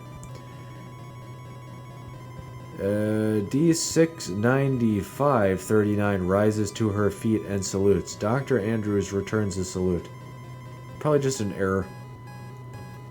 Dr. Andrews, as you were. Please state your name for the record. 67539. Sir, Lieutenant First Class Samantha Marie Van Saturnberg. Sir. Dr. Andrews, no need to be so formal, Lieutenant. Please relax. 67539. Sir, I didn't get where I am today by relaxing, sir. Dr. Andrews, I'm not an officer. You don't need to call me sir. 67539 pauses. 67539. Sir, yes, sir, yes. Dr. Andrews, you mentioned getting where you are today. Where is that? 67539. I'm currently the youngest officer in the Galactic Police Department. Dr. Andrews, how old are you? 67539. 17. Dr. Andrews, you were commissioned at 17? 67539. Not bad for a girl, huh? Dr. Andrews, why did they accept you so young? 67539. Because I wasn't wasting my time wearing frilly dresses and playing with dolls, that's why. Dr. Andrews, you must have been very goal-oriented to make it so young. Why did you want to be a space cop so badly? 67539. To work with Jack Proton, of course. Dr. Andrews, why him specifically? D67539. Because he's the best there is. He's smart and he's strong and... Can I tell you a secret? Dr. Andrews, everything we discuss here is strictly confidential, Lieutenant. 67539. Well, he's dreamy. Dr. Andrews, dreamy? 67539. Those beautiful blue eyes, that rock-solid jaw, those bulging biceps. Can't you just imagine him holding your hand on the walk home, sharing a malt with you at the drugstore, dancing close together at the spring formal? Dr. Andrews, I can't say it occurred to me. 67539. I just have to meet him. I'll introduce myself, and he'll be so impressed by how much I've accomplished. And we'll talk about work and Spaceball and music. And maybe he'll ask if I'll go with him for dinner and a movie at the Hovering. Wouldn't that be a dream come true? I'll wear my hair down and put on the prettiest dress. I mean, I don't wear dresses like some little girl obsessed with princesses and space ponies. But that doesn't mean I can't wear a dress for him. I bet he loves a girl who knows how to dress up. Nlog double blank 20 double blank 10:42 a.m. Cognito hazard, hallucination, memory affecting, mind affecting, safe, tactile toy. Yeah, I'm just gonna take the blaster and hallucinate myself into Jack Proton Land forever. Forever and ever and ever. I'm never gonna leave Jack Proton Land, in fact. Let's all go to Jack Proton Land.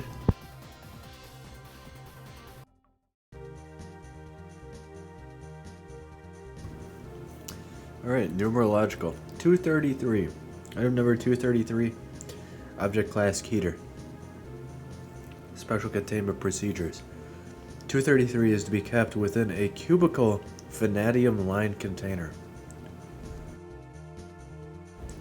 Dimensions 23 by 23 by 23. The unit of measure is irrelevant. A 23-meter safe zone is to be established around the object. No Class D personnel older or younger than 23 years of age are to be allowed within the safe zone. For optimal results, Class D personnel with birthdays falling on the 23rd of the month should be used.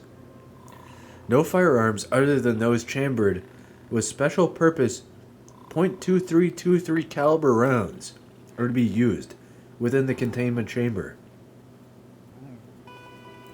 Shift changes will occur at 23 minutes past the hour, with the final shift change occurring at 23:23 Greenwich Mean Time exactly.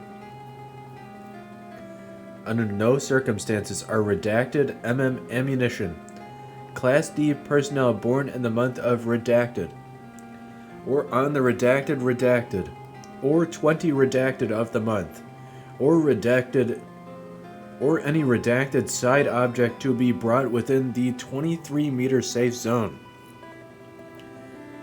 Personnel are cautioned to take special care at redacted minutes past the hour, especially redacted hours, as is the time period during which the object is most active. For best results, the 23-meter safe zone should be cleared of all personnel during that time period. Description: 233 is a 23-sided polyhedron, each face being made up of both an equilateral triangle and a straight line simultaneously. Because of the space-time altering nature of the object, the exact physical makeup of the object cannot be emulated in 3-dimensional or 2-dimensional form. 233 has the unusual property of altering the laws of mathematics in its vicinity, causing rounding errors to occur unless calculated using base 23 system.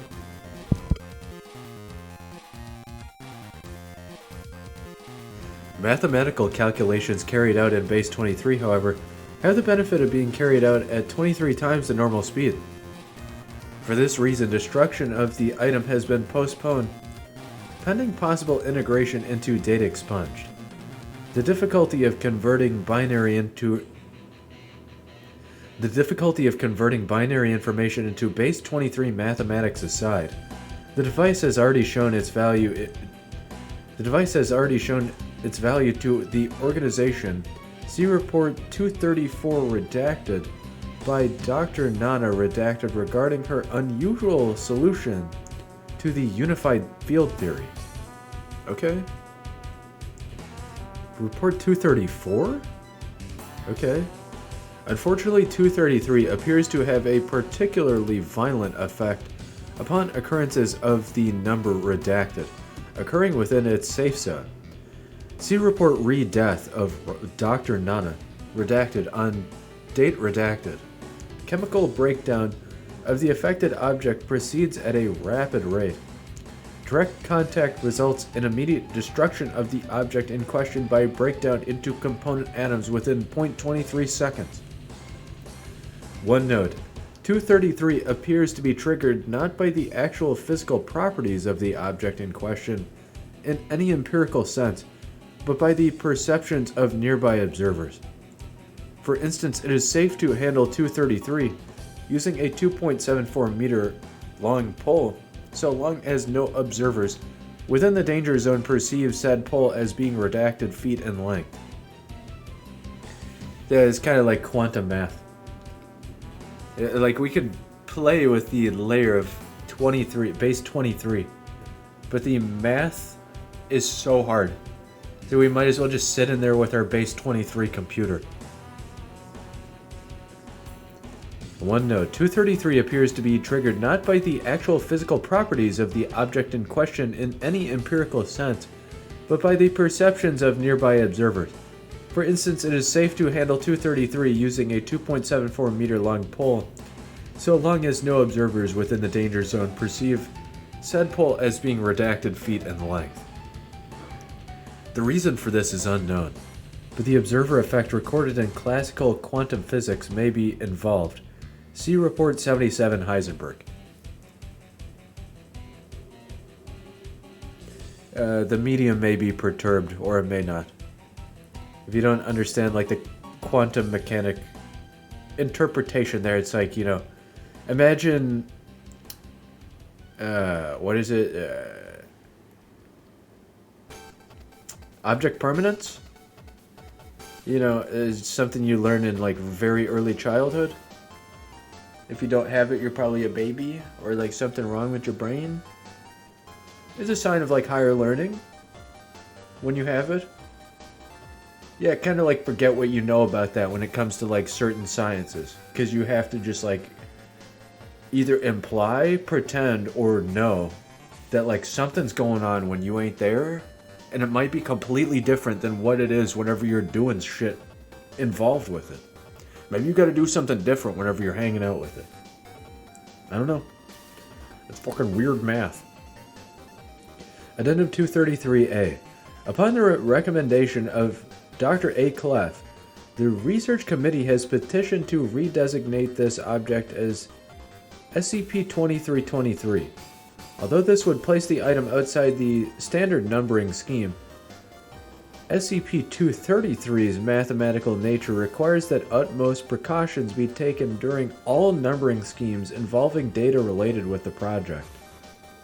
This was dramatically illustrated during Incident Redacted, during which the object's accidental contact with a redacted volt battery used to power a personal music device caused an approximately redacted 1000% increase in the object's range of effect to 232.32 kilometers, resulting in deaths of the entire home team at a nearby Triple-A League baseball game. Said game being at the top of the redacted inning at the time. And the destruction of all computer files containing information on 233's interaction with the number redacted. For the safety of all personnel, future reference to the number redacted in conjunction with 233 is to be avoided at all costs. Addendum 233B. Under no circumstances are pregnant female personnel to be allowed within the safe zone. So, because of like, you know, expansion, like numbers, like something's growing, so its number is changing. Well, yeah, and like danger in the workplace. The odd thing here, I think, is like the reduction in numeral. Or like the inversion maybe, or I don't know. 32 maybe. I was gonna say 22, but I don't know. Keter mathematical polyhedral. Okay. 234. Let's go. Item number 234, Object Class Euclid. Special Containment Procedures. 234 is studied at Containment Area 6-234, which encompasses the 300-meter radius red zone of 234.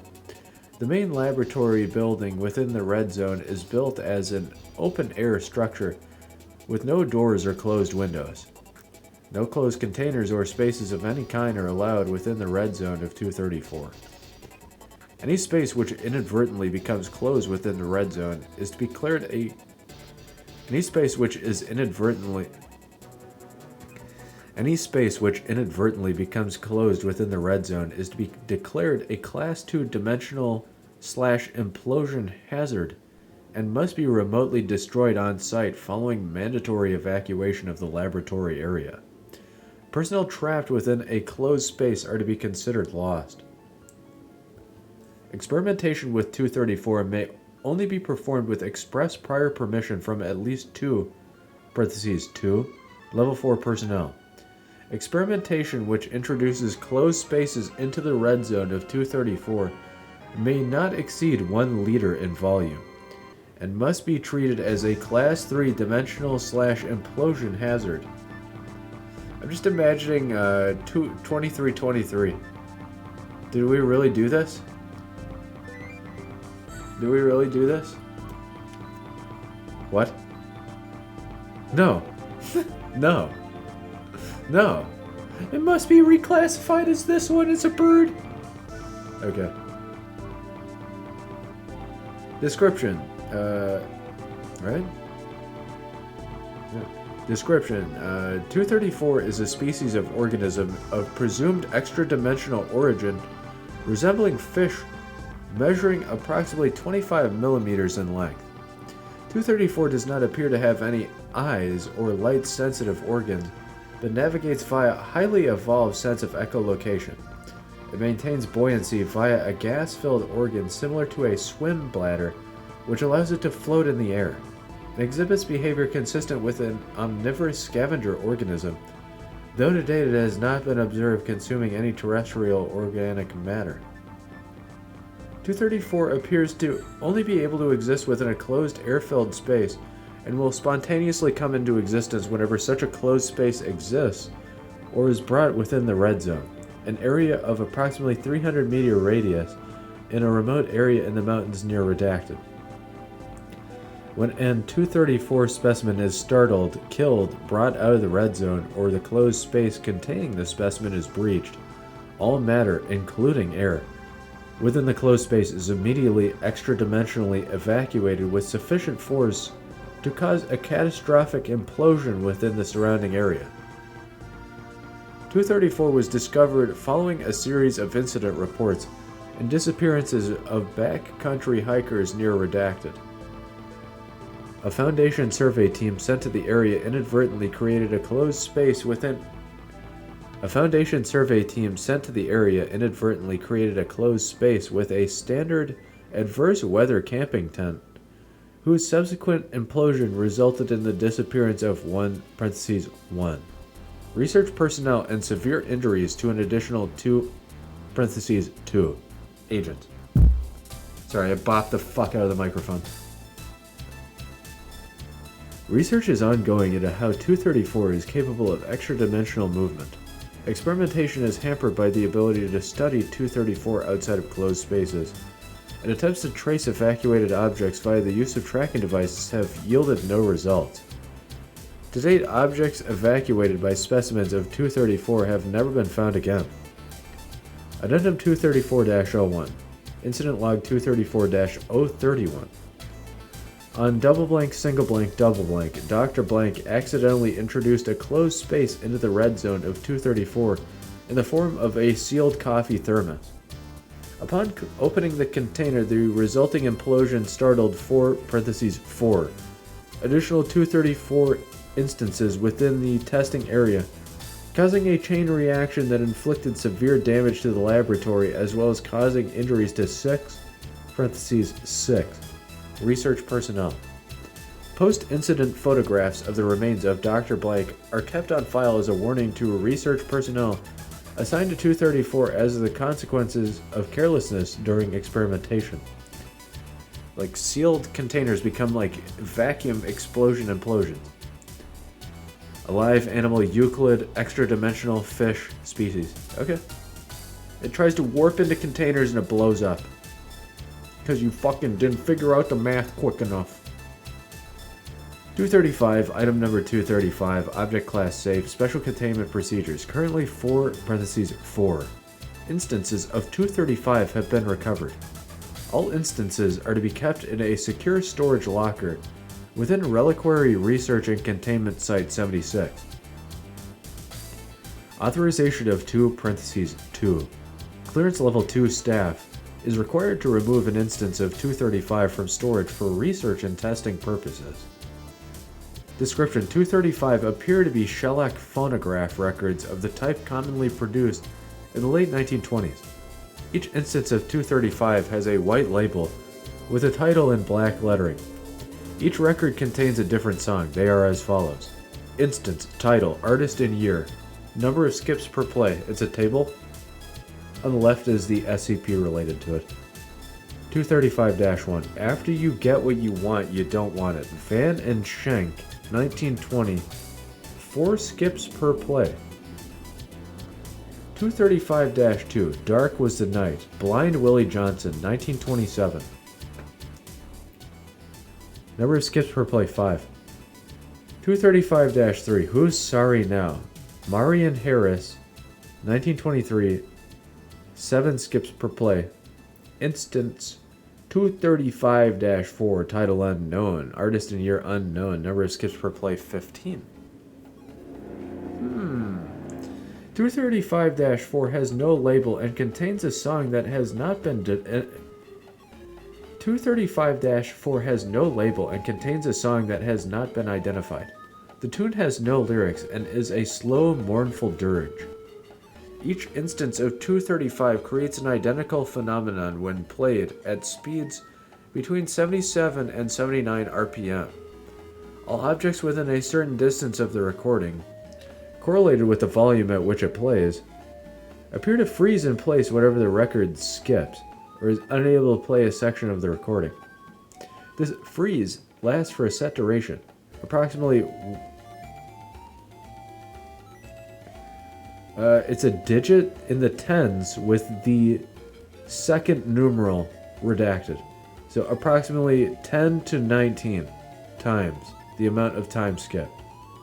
This freeze lasts for a set duration, approximately 10 to 19 times the amount of time skipped. Those affected do not perceive the freeze and will continue as they were before it began unless outside stimulus is introduced to alert them to the gap in time. Okay, it could be approximately 1 single blank calculi, algebra, I don't know. So we could say that like approximately 1 to the power of something. Or 1 times something. This freeze lasts for a set duration, approximately 1 single blank in the same mathematic. 1 or 10 or 1 numeral. Whatever. During the freeze, all motion in the affected area stops completely. Objects thrown or falling will remain in midair. Individuals do not breathe or blink, and even chemical reactions such as fire will simply pause, in a manner visually similar to pausing a movie. During this time, any individual outside the range of effect, hereby known as an observer, may enter the area and interact with affected objects. Any object or individual willfully contacted, either directly or via another object, by an observer will resume normal behavior. That is, objects will fall, individuals will begin moving, breathing, and thinking, and chemical reactions will resume. All others remain frozen as before until either touched by an observer or the effect ends. This unfreezing effect appears to be entirely subjective. Only objects that the observer touches or influences intentionally will resume normal activity. Common phenomena such as rain and wind will not have any effect on the area and will behave as though all objects and individuals in the affected area are rigid and non-absorbent. So this is just like meta time travel mechanics. It's like if you stop time. There's different interpretations of this, but I like this version. Subjective perception. I like very different versions. Instances of 235 and the devices playing them cannot be interacted with during a freeze. All forces up to and including plastic explosives have proven unable to affect either device while in this state. Neither copies nor recordings of 235 exhibit any of the anomalous effects displayed by 235. It is believed that the effects of 235 are caused by an anomaly specific to the records themselves and is not attributable to the contents of the records. 235-1 was found in 1940's single blank.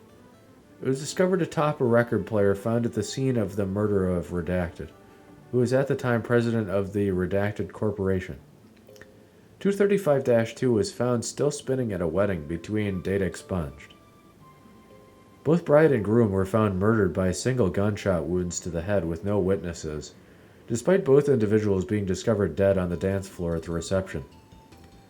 235-3 was found following reports of a time-traveling tune at the time in the hands of several college students who were administered Class B amnestics and released. 235-4 was discovered firsthand by Foundation agents investigating blank blank, believed to be a member of Redacted. Agents discovered him dead of an apparent self-inflicted gunshot wound. On his desk was 235-4 with a note reading, "This one has served us well, but it is nearly full. You know what to do." Huh. Okay. Addendum 235-1. Or 235-001 it is. An additional anomalous property was discovered while Dr. Blank was attempting to discern the properties of 235's effect. Dr. Blank ordered a D class under the influence of 235 shot and killed from a distance. While this in what the fuck? Dr. Blank ordered a D class under the influence of 235 shot and killed from a distance. While this in and of itself produced little I can't fucking read.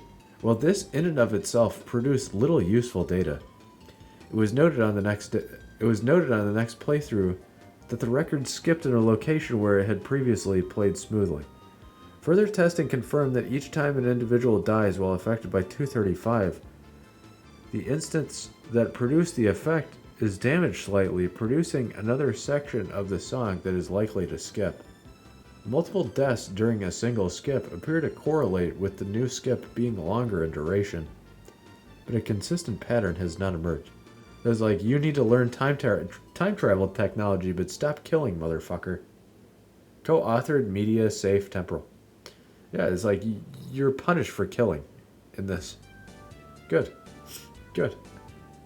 Alright, 236. No goofy music for this.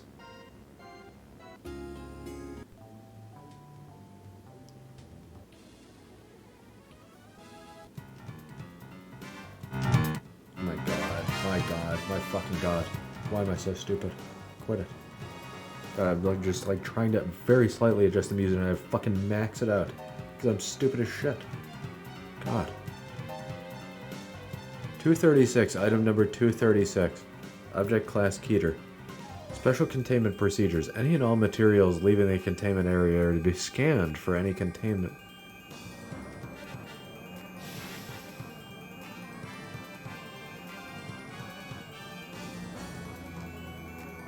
Special containment procedures. Any and all materials leaving the containment area are to be scanned for any contamination by 236. Any objects showing contamination by 236 are to be immediately returned to the containment area and cleared of contamination. Personnel leaving the containment area must submit to a full physical examination and X-ray. No objects are to be left in the containment area without personnel present. Any objects appearing in the containment area are not to be touched until cleared by supervising personnel. Glass doors are to be opened only to allow personnel in and out of the containment area. No sudden movement or aggressive action of any kind is allowed in the containment area. Containment area is to be kept as dark as possible with night vision goggles recommended for all interacting personnel. Should traditional lighting be necessary, lights must be turned on remotely and a waiting period of 1 hour is to be observed before entry will be allowed. Description: 236 appears to be a swarm of near-microscopic crabs. Individuals match no known form of crustacean, and elements of their physiology appear to point to an artificial origin. See document blank. 236 appears to operate under a form of collective intelligence or hive mind. This intelligence appears to grow when individual 236 are in close proximity and dissipate when they are divided.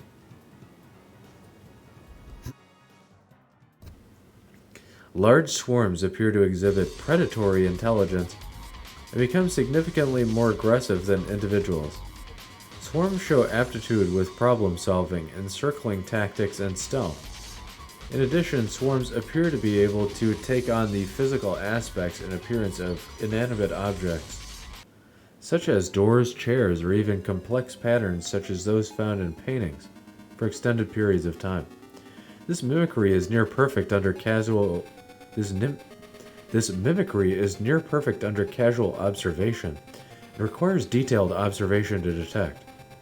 Swarms will sometimes even destroy existing objects and replace them in what appears to be an attempt at better disguise. 236 can create additional individuals from any organic matter. This includes wood, cotton, or other materials derived from an organic source. 236 units appear to remove small portions of matter with their pincers, consume it, then lay small spherical eggs, which hatch into new members after 10 minutes.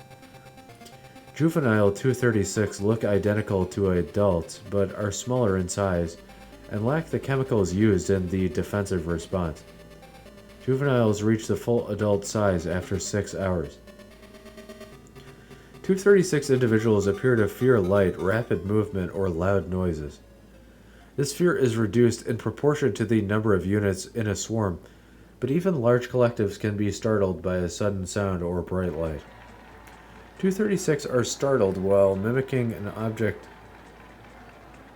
236 that are startled while mimicking an object will rapidly break apart into individual units, which will then scatter and hide. Swarm regrouping can take up to 24 hours. When cornered or unable to escape quickly, 236 units will initiate their defensive response.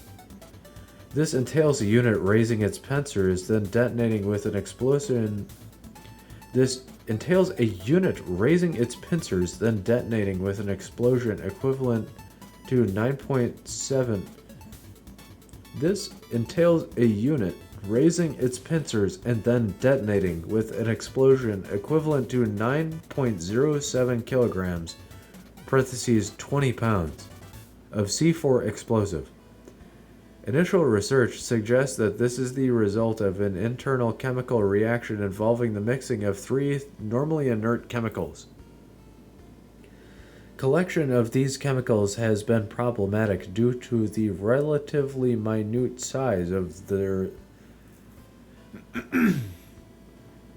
Collection of these chemicals has been problematic due to the relatively minute size of the storage chambers and the likelihood of startling 236 during the procedure. 236 will use humans or any other living things as a resource, provided the swarm is of a sufficient size. Moderate-sized swarms can convert a whole human being in less than 5 minutes. Individual 236 have also been observed entering the human body, typically while the subject is asleep, and begin to consume it from the inside out. This behavior, coupled with mimicry and the defensive response, make 236 very difficult to detect and contain effectively. So it's like the concept of crabs, that like they haven't evolved, some of them, over like 60 million years or whatever. What if like crabs evolved into nanomachine crabs? Like aggressive swarm nanomachine collective hive mind crabs? It seems like a precursor intelligence to like, synthetic nanomachines.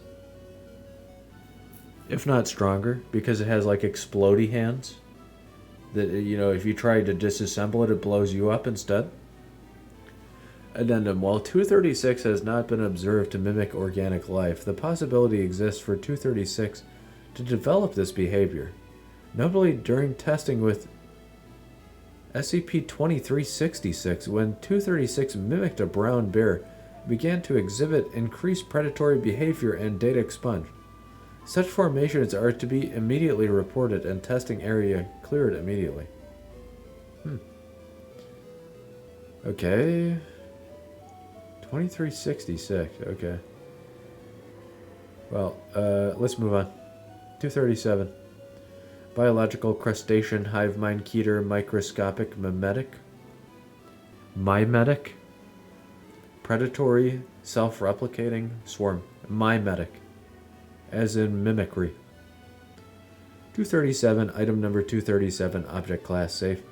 Special containment procedures. The recovered components of 237-1 have been individually shrink-wrapped and are to be stored separately. Laser grids are established around each component to detect any incipient signs of activity. The individual instances of 237-2 are contained in separate, proportionally reduced humanoid containment cells, with supervised interaction between instances being permitted contingent on good behavior.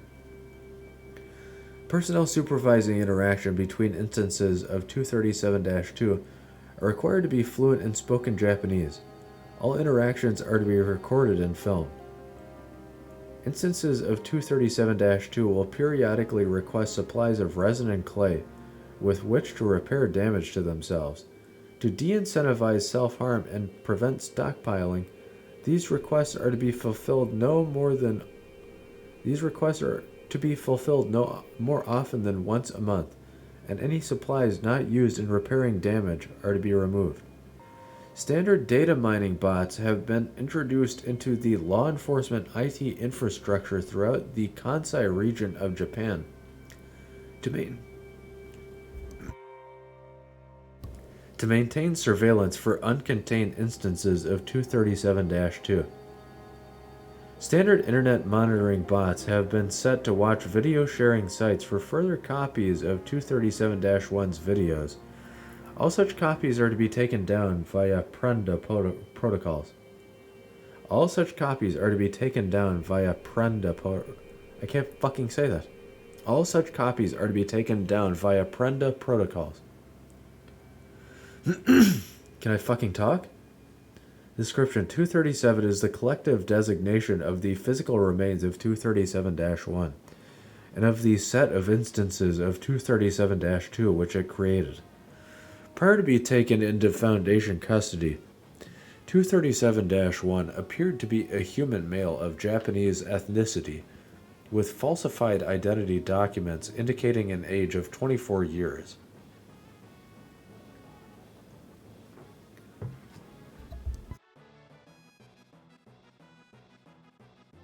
It manifested the anomalous ability to endow instances of 237-2 with sapience, sensoria, and independent mobility.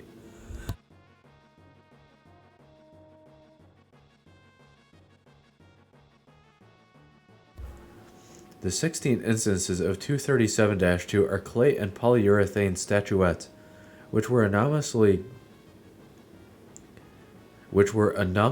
given awareness, sight, hearing, and independent mobility by 237-1. 14 of the instances have displayed the ability to speak Japanese. Of these 14, 3 have also displayed the ability to speak English.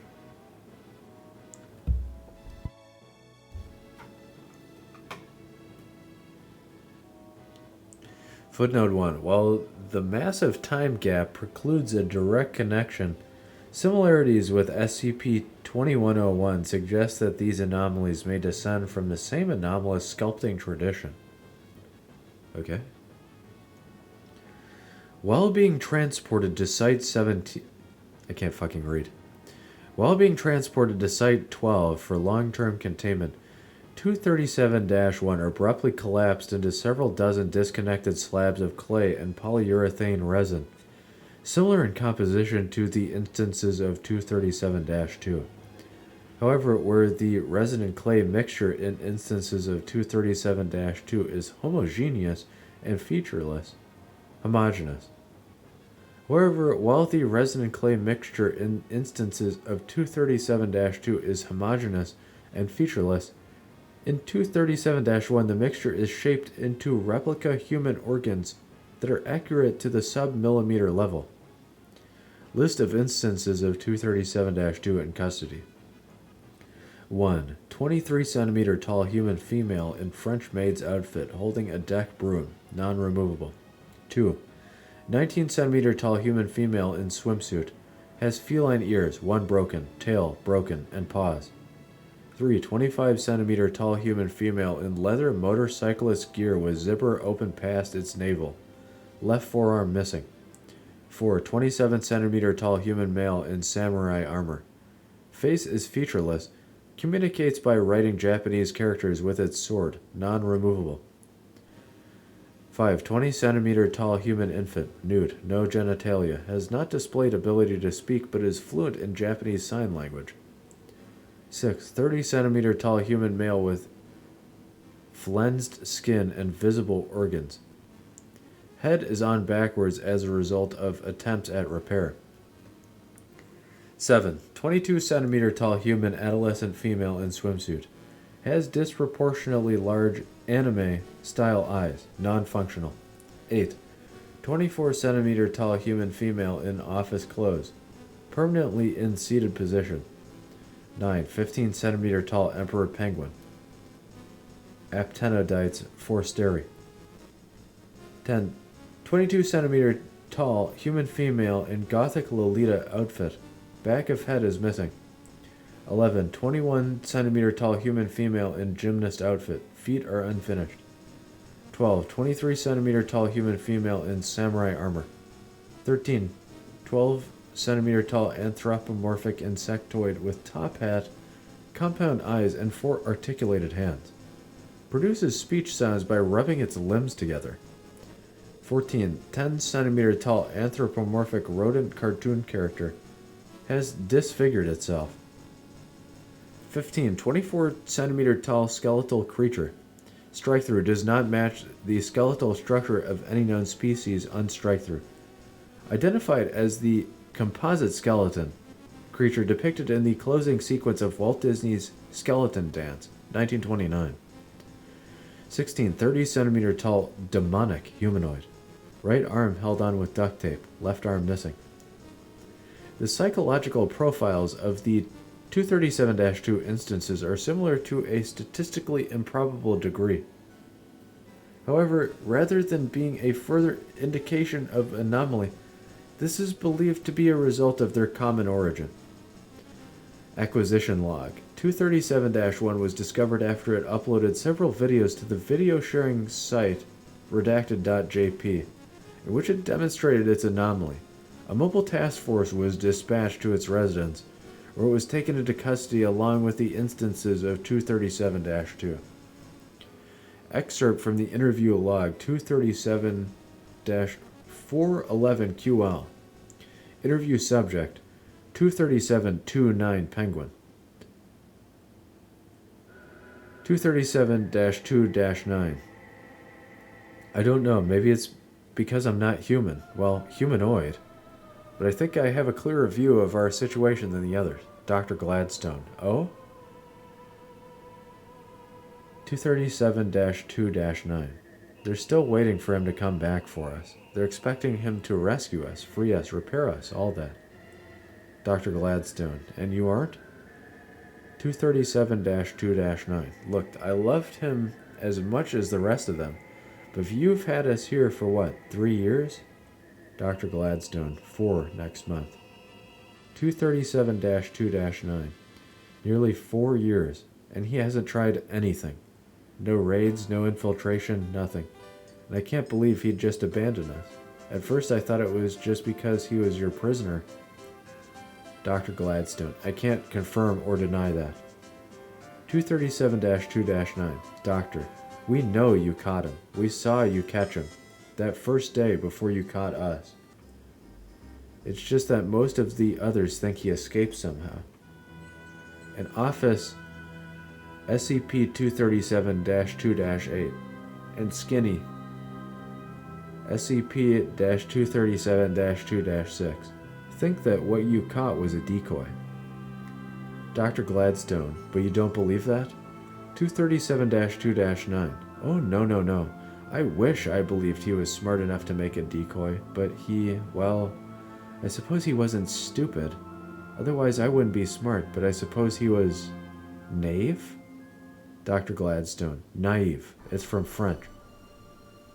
237-2-9. Ah, thank you. Naive. That's what he said. That's what he was, yes. And now he's dead, isn't he? Dr. Gladstone, again, I can't... 237-2-9, can't confirm or deny, right? Honestly, though, it's the only explanation that makes sense. You let us see each other, but not him? You let them, have clay for repairs. We have to do it ourselves instead of having him do it? He's dead. I hope he didn't suffer. Dr. Gladstone, I can't comment on that. I'm really, really sorry. You understand. 237-2-9. Yeah, I do. Honestly, we're probably better off with you than him. Dr. Gladstone, how so? 237-2-9. You saw his videos. You saw how quickly he could make us. Dr. Gladstone, yes. 237-2-9. So why aren't there more of us? Dr. Gladstone, I don't... 237-2-9. There were more of us, but he unmade them. He kept getting bored with us, or unsatisfied. Dissatisfied?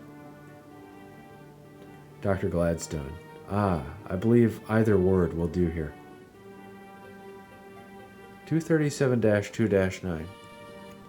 He kept being dissatisfied with us, and when he got dissatisfied with one of us, he'd mash them down into the goop, and then start over. That's what happened to Dog and Clown and Nun and Princess. They're just gone. You realize Baby, SCP-237-2-5, is the third baby? The first one was a girl. But then he said he felt bad about putting so much detail into the parts of a naked baby girl, so he mashed her up and made a boy. That didn't last either, for the same reason. Finally, he decided babies don't need gender, so that's Baby now. Dr. Gladstone, I had no idea. That does explain a lot, thank you. 237-2-9, and then there's Faceless, SCP-237-2-4, and Gothic, SCP-237-2-10, and Gymnast, SCP-237-2-11. If he would have just taken the extra time to finish making with their details before giving them life, well, I can't blame him. Dr. Gladstone, why not? 237-2-9. No, you don't understand. Earlier I said I can't believe he'd just abandon us. I mean that literally. I can't. Just like I can't blame him. None of us can. It's like, the creator kind of mentality idea. But like he was, I don't know. All he wanted to do was like make anime figurines. Was that it? Huh, 2101. Same sculpting tradition. 9 more achievements till 100% Hotline Miami 2. That's nice. Oh yeah. I hope the pain and suffering was worth it. You think the baby knows how to code? Hell yeah. Artifact, autonomous, humanoid, rewrite, safe, sapient, sculptor. 238. Level 4 over 238. Item number 238, classified, Euclid. Assigned site, Site 163. Site director, Dr. Judith Lowe.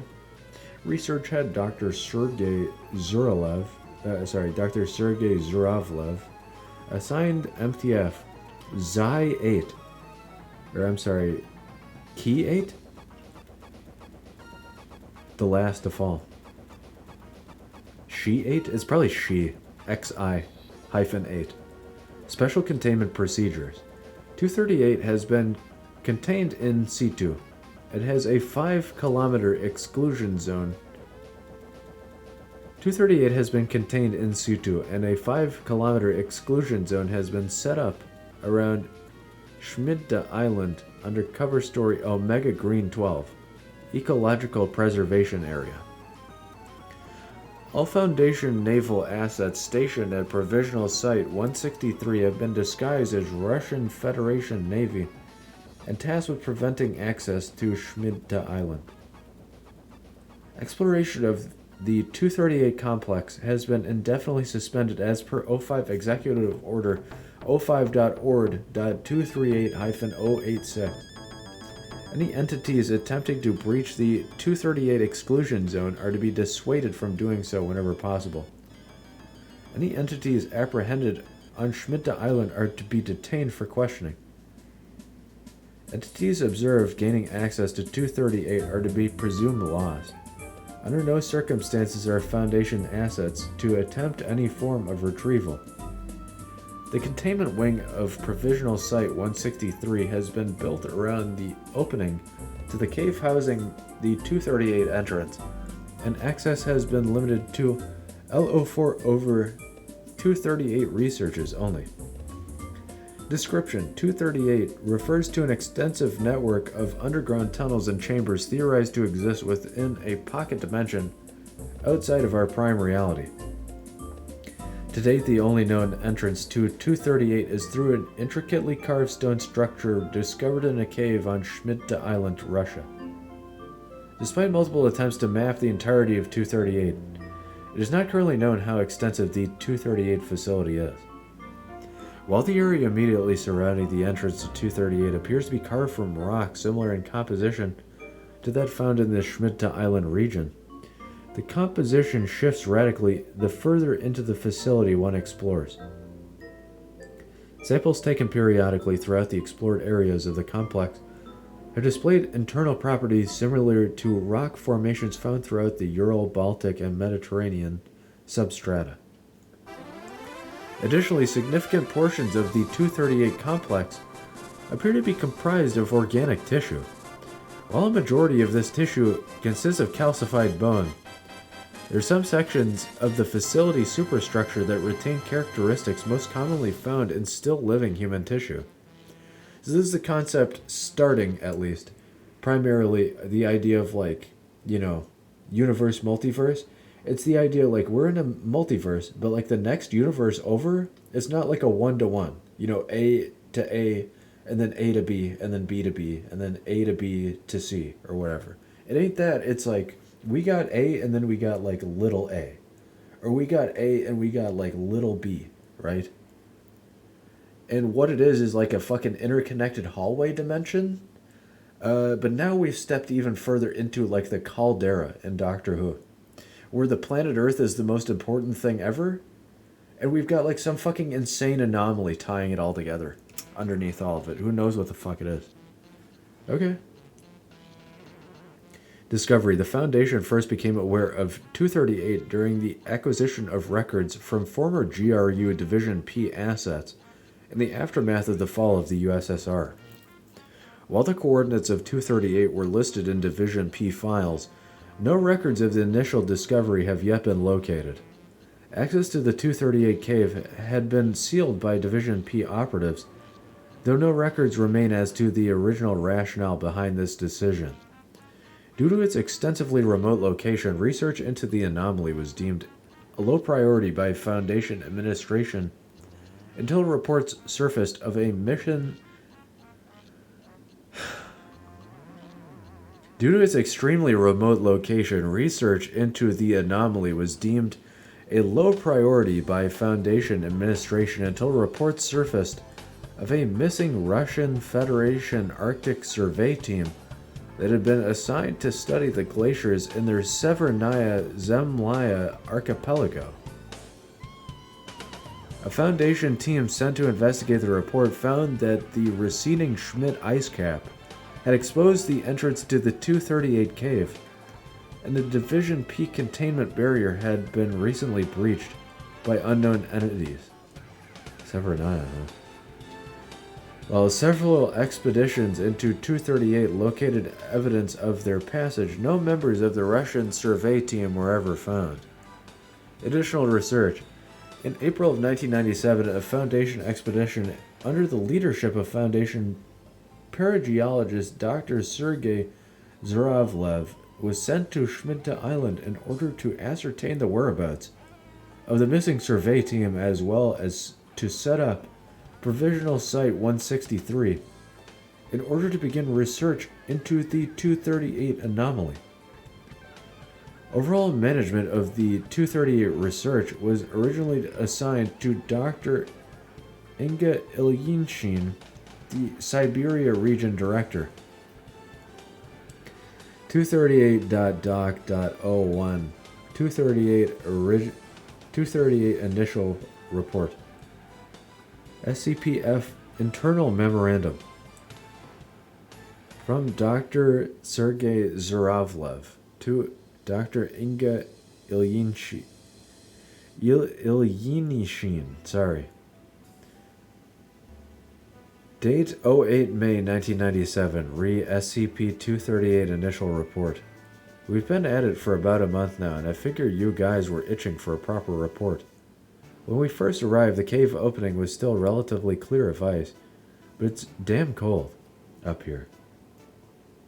The only reason it hadn't frozen over yet was because of the precious little rainfall. Even so, setting up Peace Site 163 has been a chore.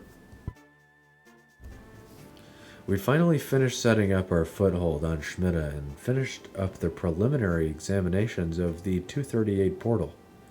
It was easy to confirm that the area on the other side is definitely not a part of our prime reality. None of the tunnels and structures visible through the 238 aperture show up on GPR. Footnote 1. Ground penetrating radar and the multi-D rep. Footnote 2. Dr. Leonid Volokov, LO3, Department of Multi-Dimensional Research. You sent with us has been having a field day studying the energy bleed from the event horizon. He was going on and on about stable Einstein-Rosen bridges. Footnote 3. An Einstein-Rosen bridge is more commonly referred to as a I can't fucking read. I am gonna fucking punch myself. That is so far from what the fucking word was. Worm? Rome? I am so fucking stupid. Footnote 3. An Einstein-Rosen bridge is more commonly referred to as a wormhole, a hyperwave bridge connecting two different iterations of space-time. For further information regarding ER wormholes, see De Benedictis, Andrew and Daz, A. 2001, on a general class of wormhole geometries, classical and quantum gravity. That's all the footnotes for this one. None of the tunnels and structures visible through the 238 aperture show up on the ground-penetrating radar, and the multi-D rep you sent with us has been having a field day studying the energy bleed from the event horizon. He was going on and on about stable Einstein-Rosen bridges. He seems quite happy to sit in the cave and study his instrument readouts. When he finally gave the go-ahead, I sent in the first expedition with the intent of scouting out the area immediately surrounding the opening.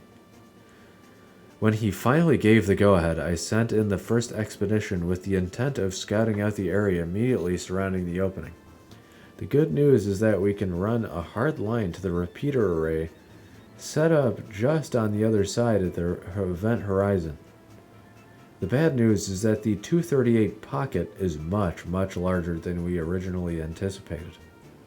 The repeater we placed in there only has a range of about 1,000 meters in that place, and we hit that pretty quick. So far we found very little of interest. One of the expedition guys found a beat-up old camera that we were able to confirm was owned by Dr. Pyotr Bravakov, one of the Arctic Survey scientists. The casing was heavily damaged and the data card was irretrievably corrupted. We were able to get a single image from it, however. It's mostly unhelpful as it shows the hallway just inside 238, but I'm attaching it for reference anyway.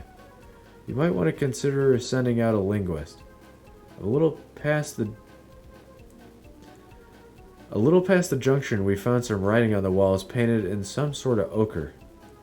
I'm including a picture of that as well. Regards, Zarovlev. So we have an image. Recovered image is the caption below it, and we also have cave wall writing for the second image, but it says cognito hazard redacted. So cave001.jpg, it appears to just be a cave for sure. If anything, it's just very like green and gray. And looks like it's covered in like moss and, you know, whatever. It's very typical cave. I can't really discern anything. It's a color photo, it looks like. In the very far center of the image, you can see just further recesses of the cave, and it appears to be a flash photograph of a cave with a dirt floor. The second image is cognito hazard redacted in the typical Foundation font for like internal documents. In a gray circle. The circle is lined with a red stroke. And then outside of that circle is kind of like a mail, letter shape. Just a giant X underlaid under the circle. And it's a darker gray. Cognito hazard redacted. Cave002.jpg.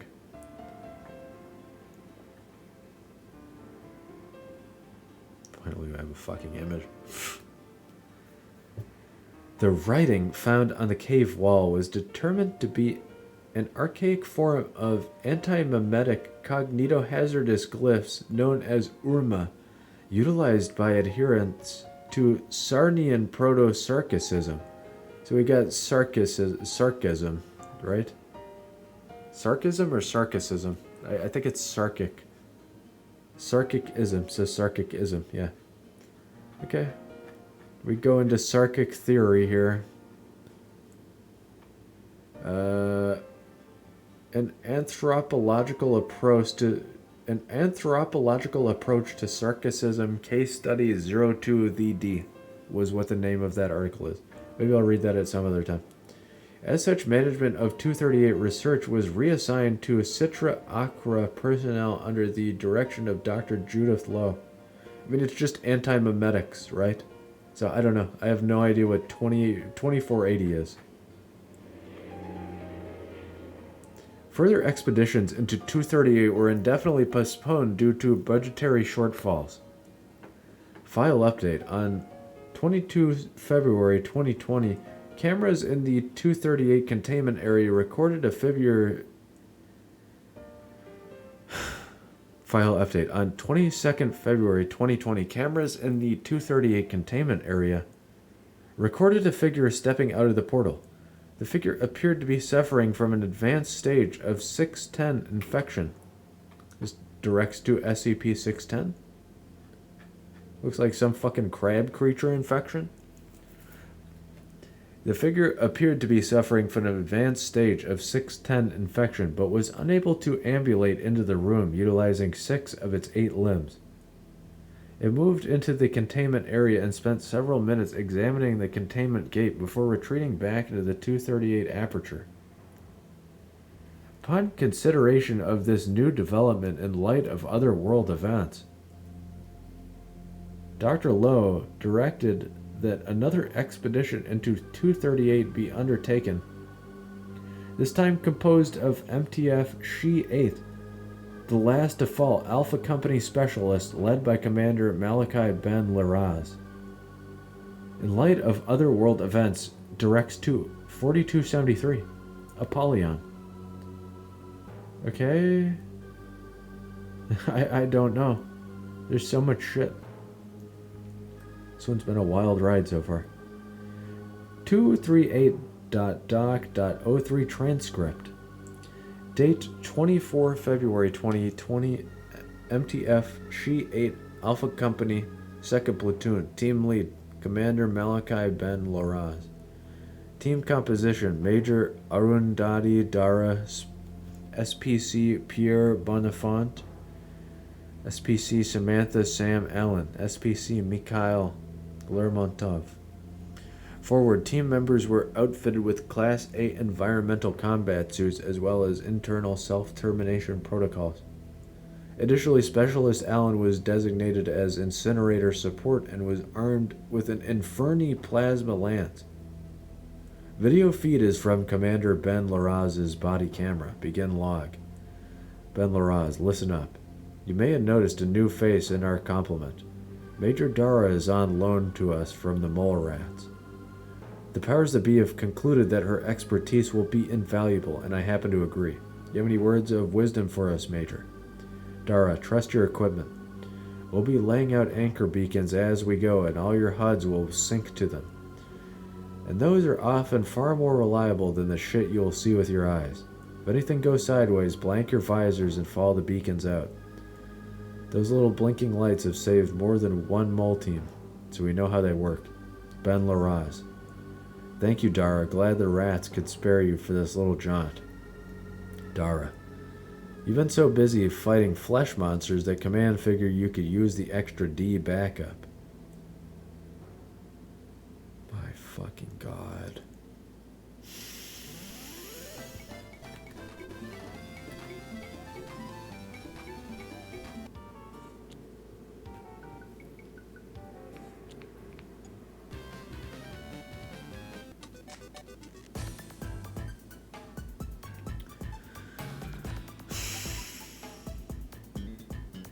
Footnote 4, slang, extra-dimensional. Zeta 9 members are specifically trained in navigating extra-dimensional spaces. My fucking god. It takes like fucking 50 hours to even crop shit.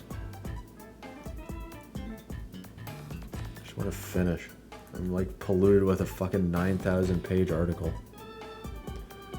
Ben Laraz, fair enough. You get us through, my guys will get us home. Everyone zip up, we're going over. Control, are we a go? Zarovlev, systems are green up here, Commander. We're getting telemetry from the beacon we put through earlier, and it looks like everything is clear in the entryway. Ben Laraz salutes the cameras, then proceeds through the 238 event horizon. We get another image. Cave 003.jpg. It's just another cave image. It appears to be like lit. We have a light in the tunnel, which just appears to be a strung, actually several lights, strung just, you know, typical like glass lights, 45 watt bulb or whatever the fuck.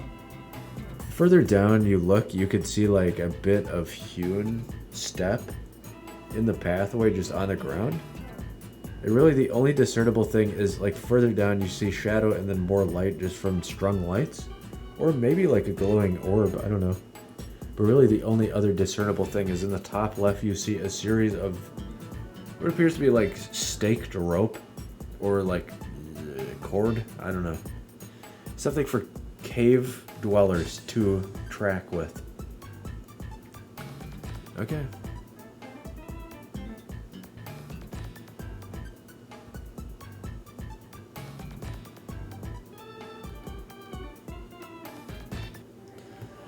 Lermontov, looks like they've made some upgrades since the last time we had people in here.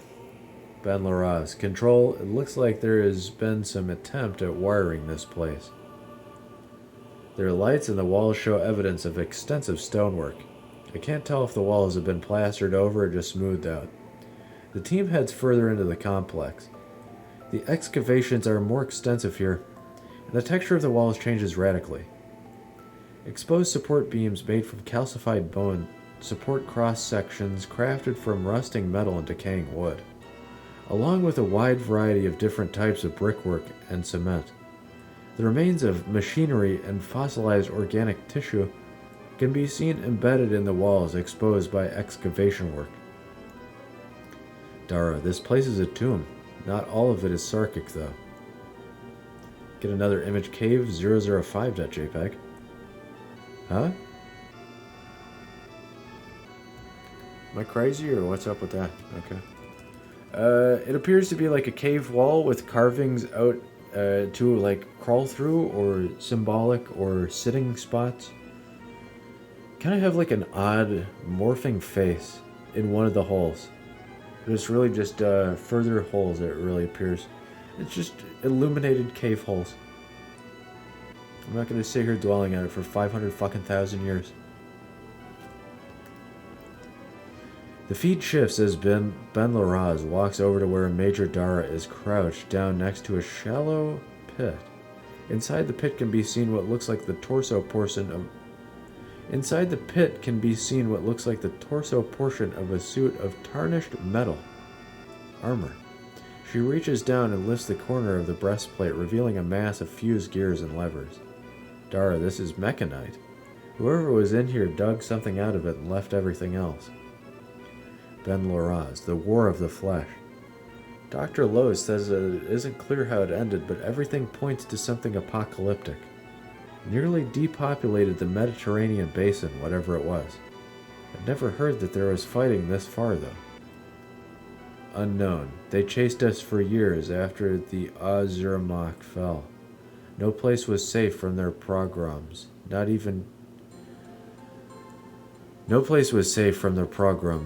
No place was safe from their pogroms, even here. The team moves into defensive positions around Ben Laraz and Dara. The video feed swings in several slow arcs, but no source of the voice is visible. Ben Laraz, identify yourself. Who's there? Several minutes of silence pass with no observable change in their surroundings. Alan, well, at least we know this place isn't completely abandoned. Ben Laraz, no one ever said it was, Sam. Advance. Tunnel formation. We're not done here. Control, we're proceeding further, gonna see if we can find the source of the voice. They keep moving through the complex. After another 1,200 meters, Dara stops and steps close to the side of the tunnel. She pulls an instrument off her utility harness and moves it a few inches from the wall. Ben Laraz, what is it, Dottie? Dara, this wall is different. Lots of bone used in the construction, but this is still living tissue. Unknown. Adium wasn't built, it was grown. Only the most devout of us could ever hope to serve as shelter for the faithful. Our faith provided everything we needed, and those of us so elevated as to become Karak glorified in their ascension. But even the ascended still aged, even if slowly. More flesh was always needed. As the Karak aged, their extremities died first. Made the outer wall stronger, as the ascended reallocated nutrition to those structures closer to the heart. This feels like an allegory for like a living universe. Anti-memetics, though, sort of make me think not that. I don't know. Dara touched her ear, then gestured further down the tunnel. A moment later, the team started moving cautiously in that direction. It's the idea of entanglements and stuff. Not entanglement, but like portals.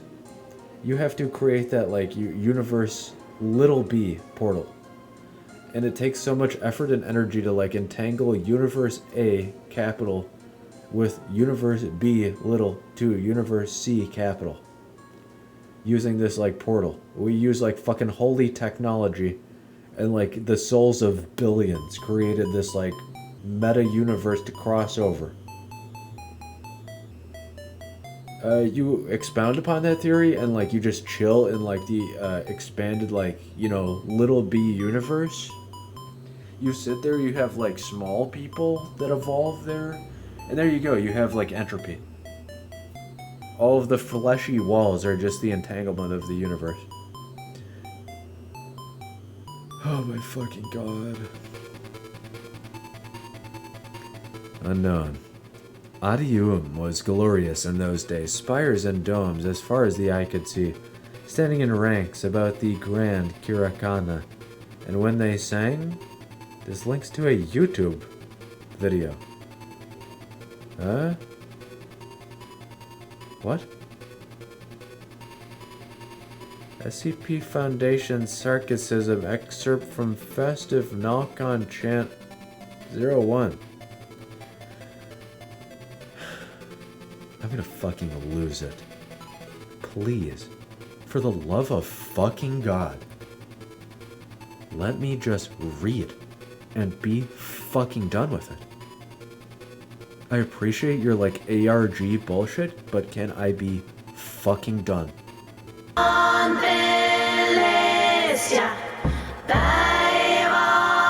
I don't care. I'll care at some point. I don't care anymore. All of the images, I don't care about describing them. I don't give a fuck. You're gonna piss me off. My fucking god.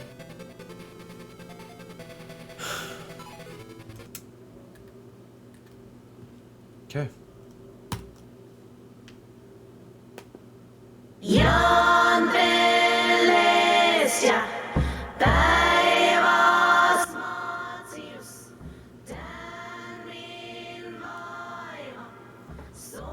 Unknown. Adium was glorious in those days. Spires and domes, as far as the eye could see, standing in ranks about the Grand Kirakana.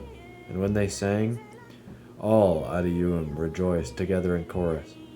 The team moves forward, exiting into a vast cavern built on a much larger scale than the rest of the complex surveyed so far. A large bonfire can be seen burning in a central hearth, and hundreds of candles are spread out across the floor. Unknown. The Nalika Soon. Footnote. Old Adyatite, lusting, hungry flesh, was never meant to be a weapon, but after Odzirmak fell, the Lujikutake became corrupted. Old Adyatite sung prayer for strength.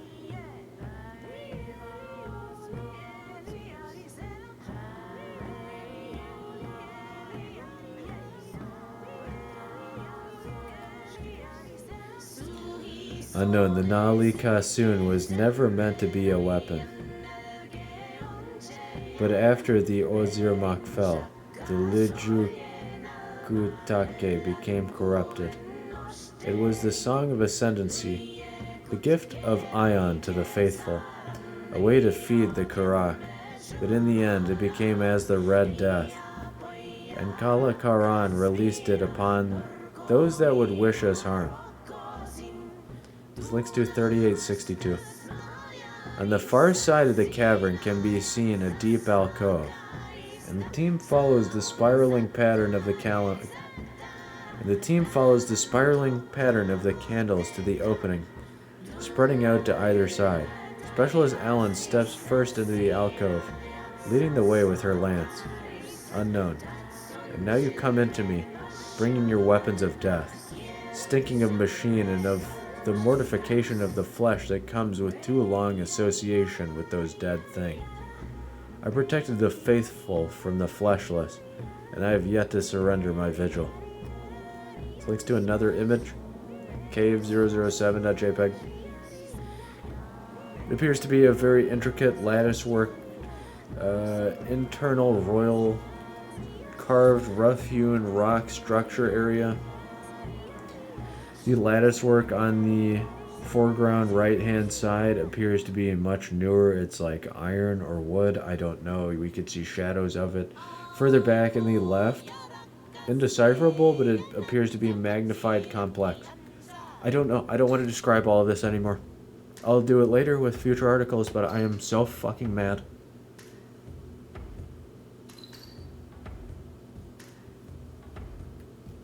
This autoplay? Okay, sure.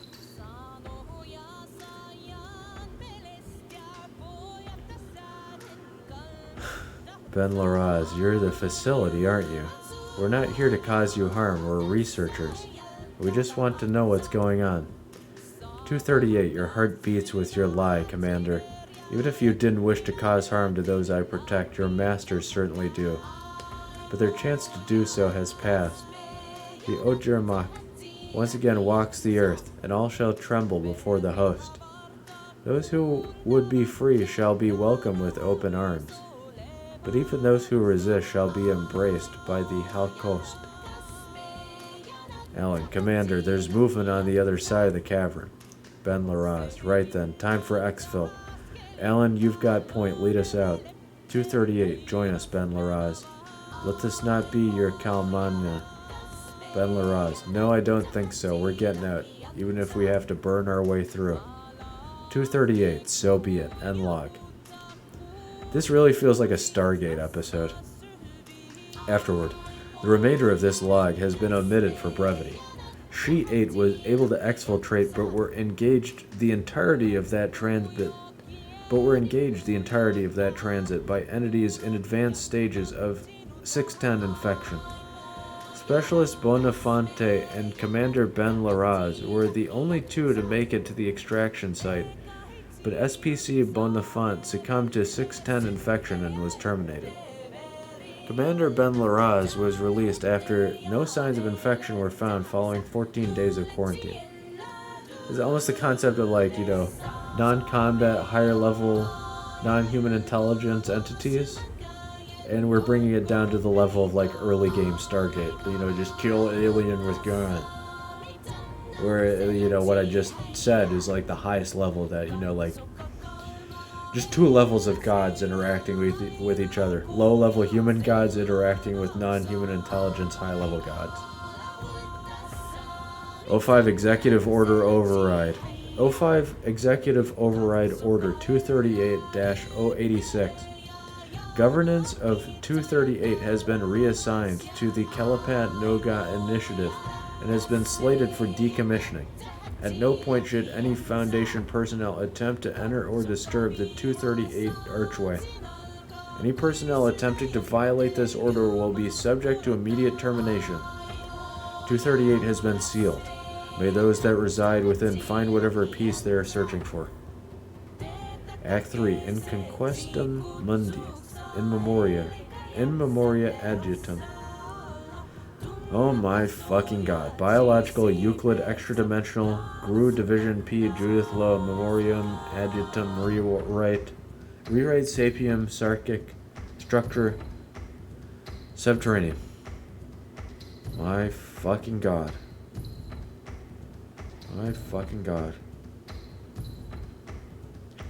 239. Item number 239. Object Class Keter. Special Containment Procedures. 239 is to be kept within a one-room cell furnished with 1 bed and 1 EKG machine and 1 IV to be filled with pentobarbital mixed with data expunged to be refilled daily. Under no circumstances is 239 to be removed from her containment area at any given time.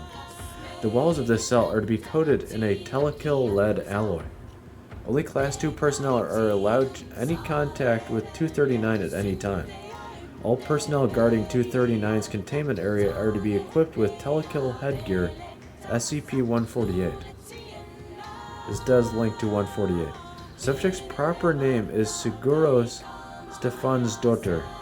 Under absolutely no condition should the subject ever be awakened.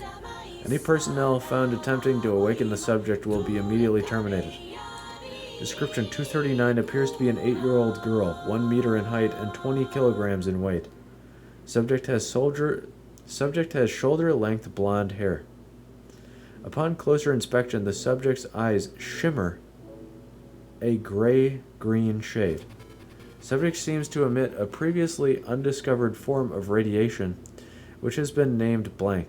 These waves seem to be harmless in low concentrations, but in higher concentrations they could break down matter on a subatomic level. 239 seemingly has the ability to do whatever she expresses a will to do.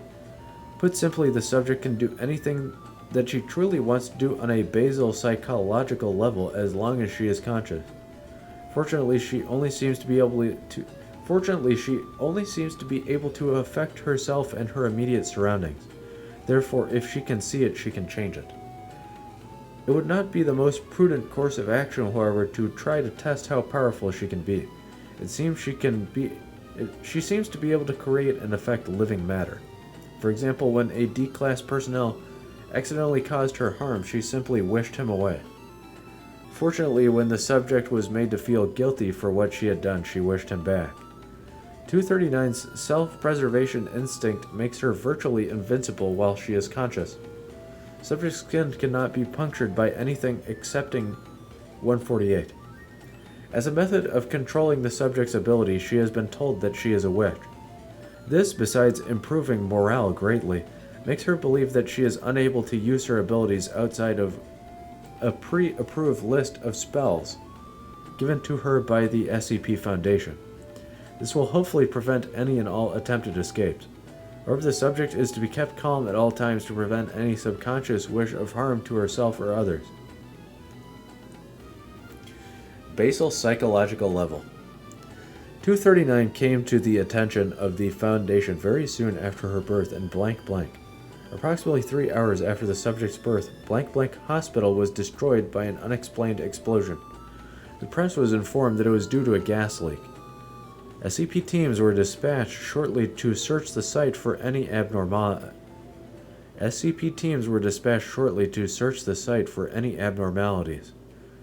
The only living person they were able to locate was 239.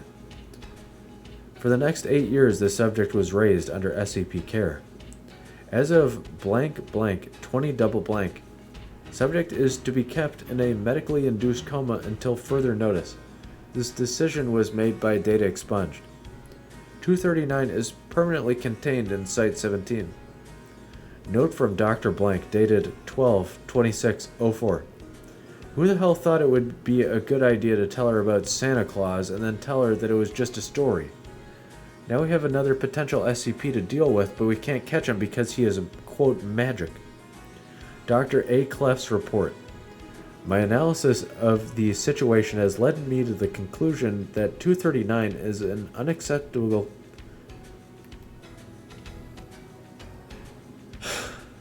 Dr. A. Clef's report. My analysis of the situation has led to the conclusion that 239 is an unacceptable containment and security risk.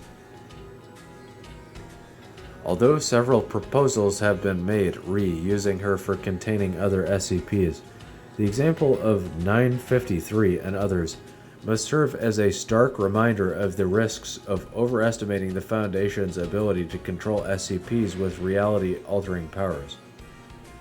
It's too scary, I'm going to fucking destroy the universe. Here's 173, don't blink. It's too scary, I'm gonna, remove the ability to, not blink. Okay, there's 173 everywhere. I would therefore like to make the following proposal. A piercing implement will be constructed of 148, capable of penetrating 293's otherwise impenetrable skin. This tool will be used to kill 293 while she is asleep and her powers are neutralized. Because of the danger of 293 awakening and resisting termination, it is my recommendation that the selective operative carry 668 as well, in order to minimize complications. One of the dangers of this procedure is the possibility that 239 will awaken and perceive the operative as a friend or good person, thus changing reality to match. It is for this reason that I would like to volunteer to carry out the procedure personally. A review of my personnel file should indicate that my data expunge should allow me to carry out the operation even after a reality shift of this nature, Clef. Hey, Dr. Alto Clef, can you fuck off? We all know this guy sucked. Alive, humanoid, Keter, reality-bending, sapient, Seguros. Telekinetic transfiguration. So this character reoccurs. I wonder if Clef's assassination attempt worked or didn't. And here it is, 240.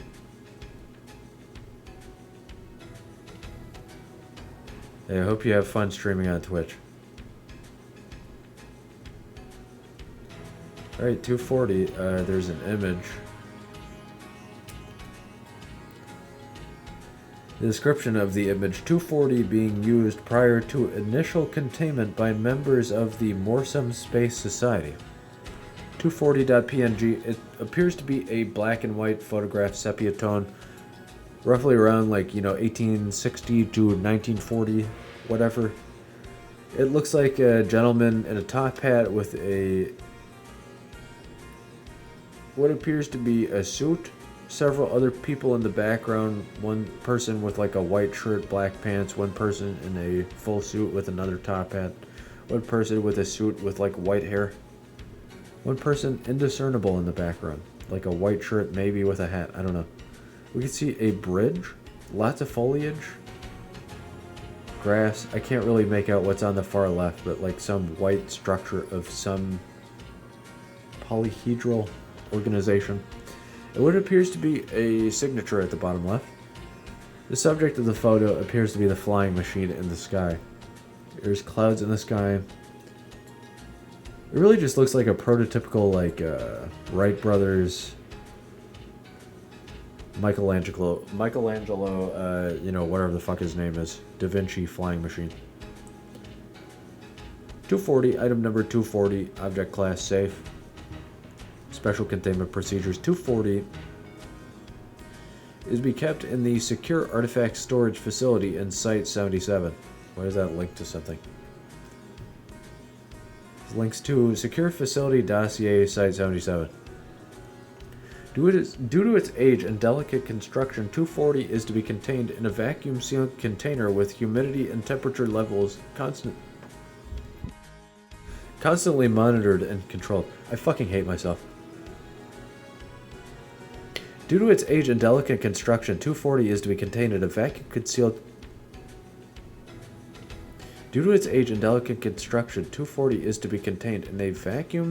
container with humidity and temperature levels constantly monitored and controlled. The mouthpiece is to be permanently covered. No subjects are permitted to enter 240's containment chamber. Description: 240 is a vehicle capable of air travel. It is constructed from a wooden rod, which the operator sits in the middle of. A mouthpiece connected to a pipe device and a large canvas sack, which contains a porthole for exhaust fumes to exit. The words "Morsum Kite" have been painted on spot the operator is intended to sit on. The words "From many comes might" are sewn into the canvas. When activated, 240 is capable of flying for approximately twice the duration of the user exhaling into its mouthpiece. Following this, it will enter a slow descent and ultimately land. Although it can only take off from land, testing has shown that 240 is capable of landing on water and heavier than air gases. For every 1 N of force, 1 Newton, the user exerts into 240, there will be 50 N of thrust in return. It produces dust emissions within the barrels. These emissions contain minerals such as nickel, copper, gold, platinum, potassic feldspar, and pyrox ferroite. However, the steel drums do not appear to have any connection to the mouthpiece or piping. Additionally, users utilizing 240 have occasionally reported tasting ammonia, sulfur, and having hot gas rush, causing severe lung discomfort. Post-test medical examinations have not shown any corroborating damage to the subjects' bodies. 240 was discovered in 1927 in the possession of the Morsum Space Society, an organization dedicated to astrological research, following a raid on their headquarters due to bootlegging charging. 240 was discovered in 1927 in the possession of the Morsum Space Society, an organization dedicated to astrological research, following a raid on their headquarters due to bootlegging. I'm gonna fucking slap the shit on myself. 240 was discovered in 1927 in the possession of the Morsum Space Society, an organization dedicated to astrological research, following a raid on their headquarters due to bootlegging charges. Notes recovered during the operation indicated the bootlegging had been done to finance 240. It was found inside the home and taken as evidence by the UIU, Unusual Incidents Unit Hub. It's a type of organization just like the SCP Foundation. I'm not going to read any of this right now, but it's pretty cool. Okay. Its extra-normal capabilities were not discovered until 3 years later, when an evidence clerk casually blew into 240 and was thrown across the room, suffering a broken nose and 3 fractured ribs. 240 was immediately transferred to the Foundation, while a non-functional replica was handed over to the UIU. Due to the age and relative obscurity of 240, it was not difficult to manufacture documentation decredited. Due to the age and relative obscurity of 240, it was not difficult to manufacture documentation discrediting it as a hoax. Addendum. Utilizing fiber optic camera technology, Foundation researchers were able to place cameras within 240's mouthpiece during flight. Over the course of the examination, the camera recorded a location in space which had appeared very similar to the solar system. However, the Earth and Moon were missing, and Venus had several possibly artificial satellites around it. All orbits were moving notably faster at a scale similar to the scale of the input-output of 240. Further testing is currently being conducted.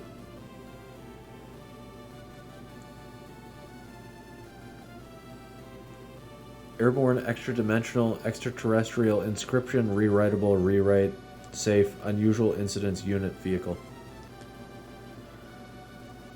Okay. Well, thanks for watching, thanks for enjoying, thanks for listening. I hope it was fun for you. I'm tired. I'm done. Hey, I'll see you in the next one, okay? Yeah, hope you enjoyed. Peace out. Farewell for now.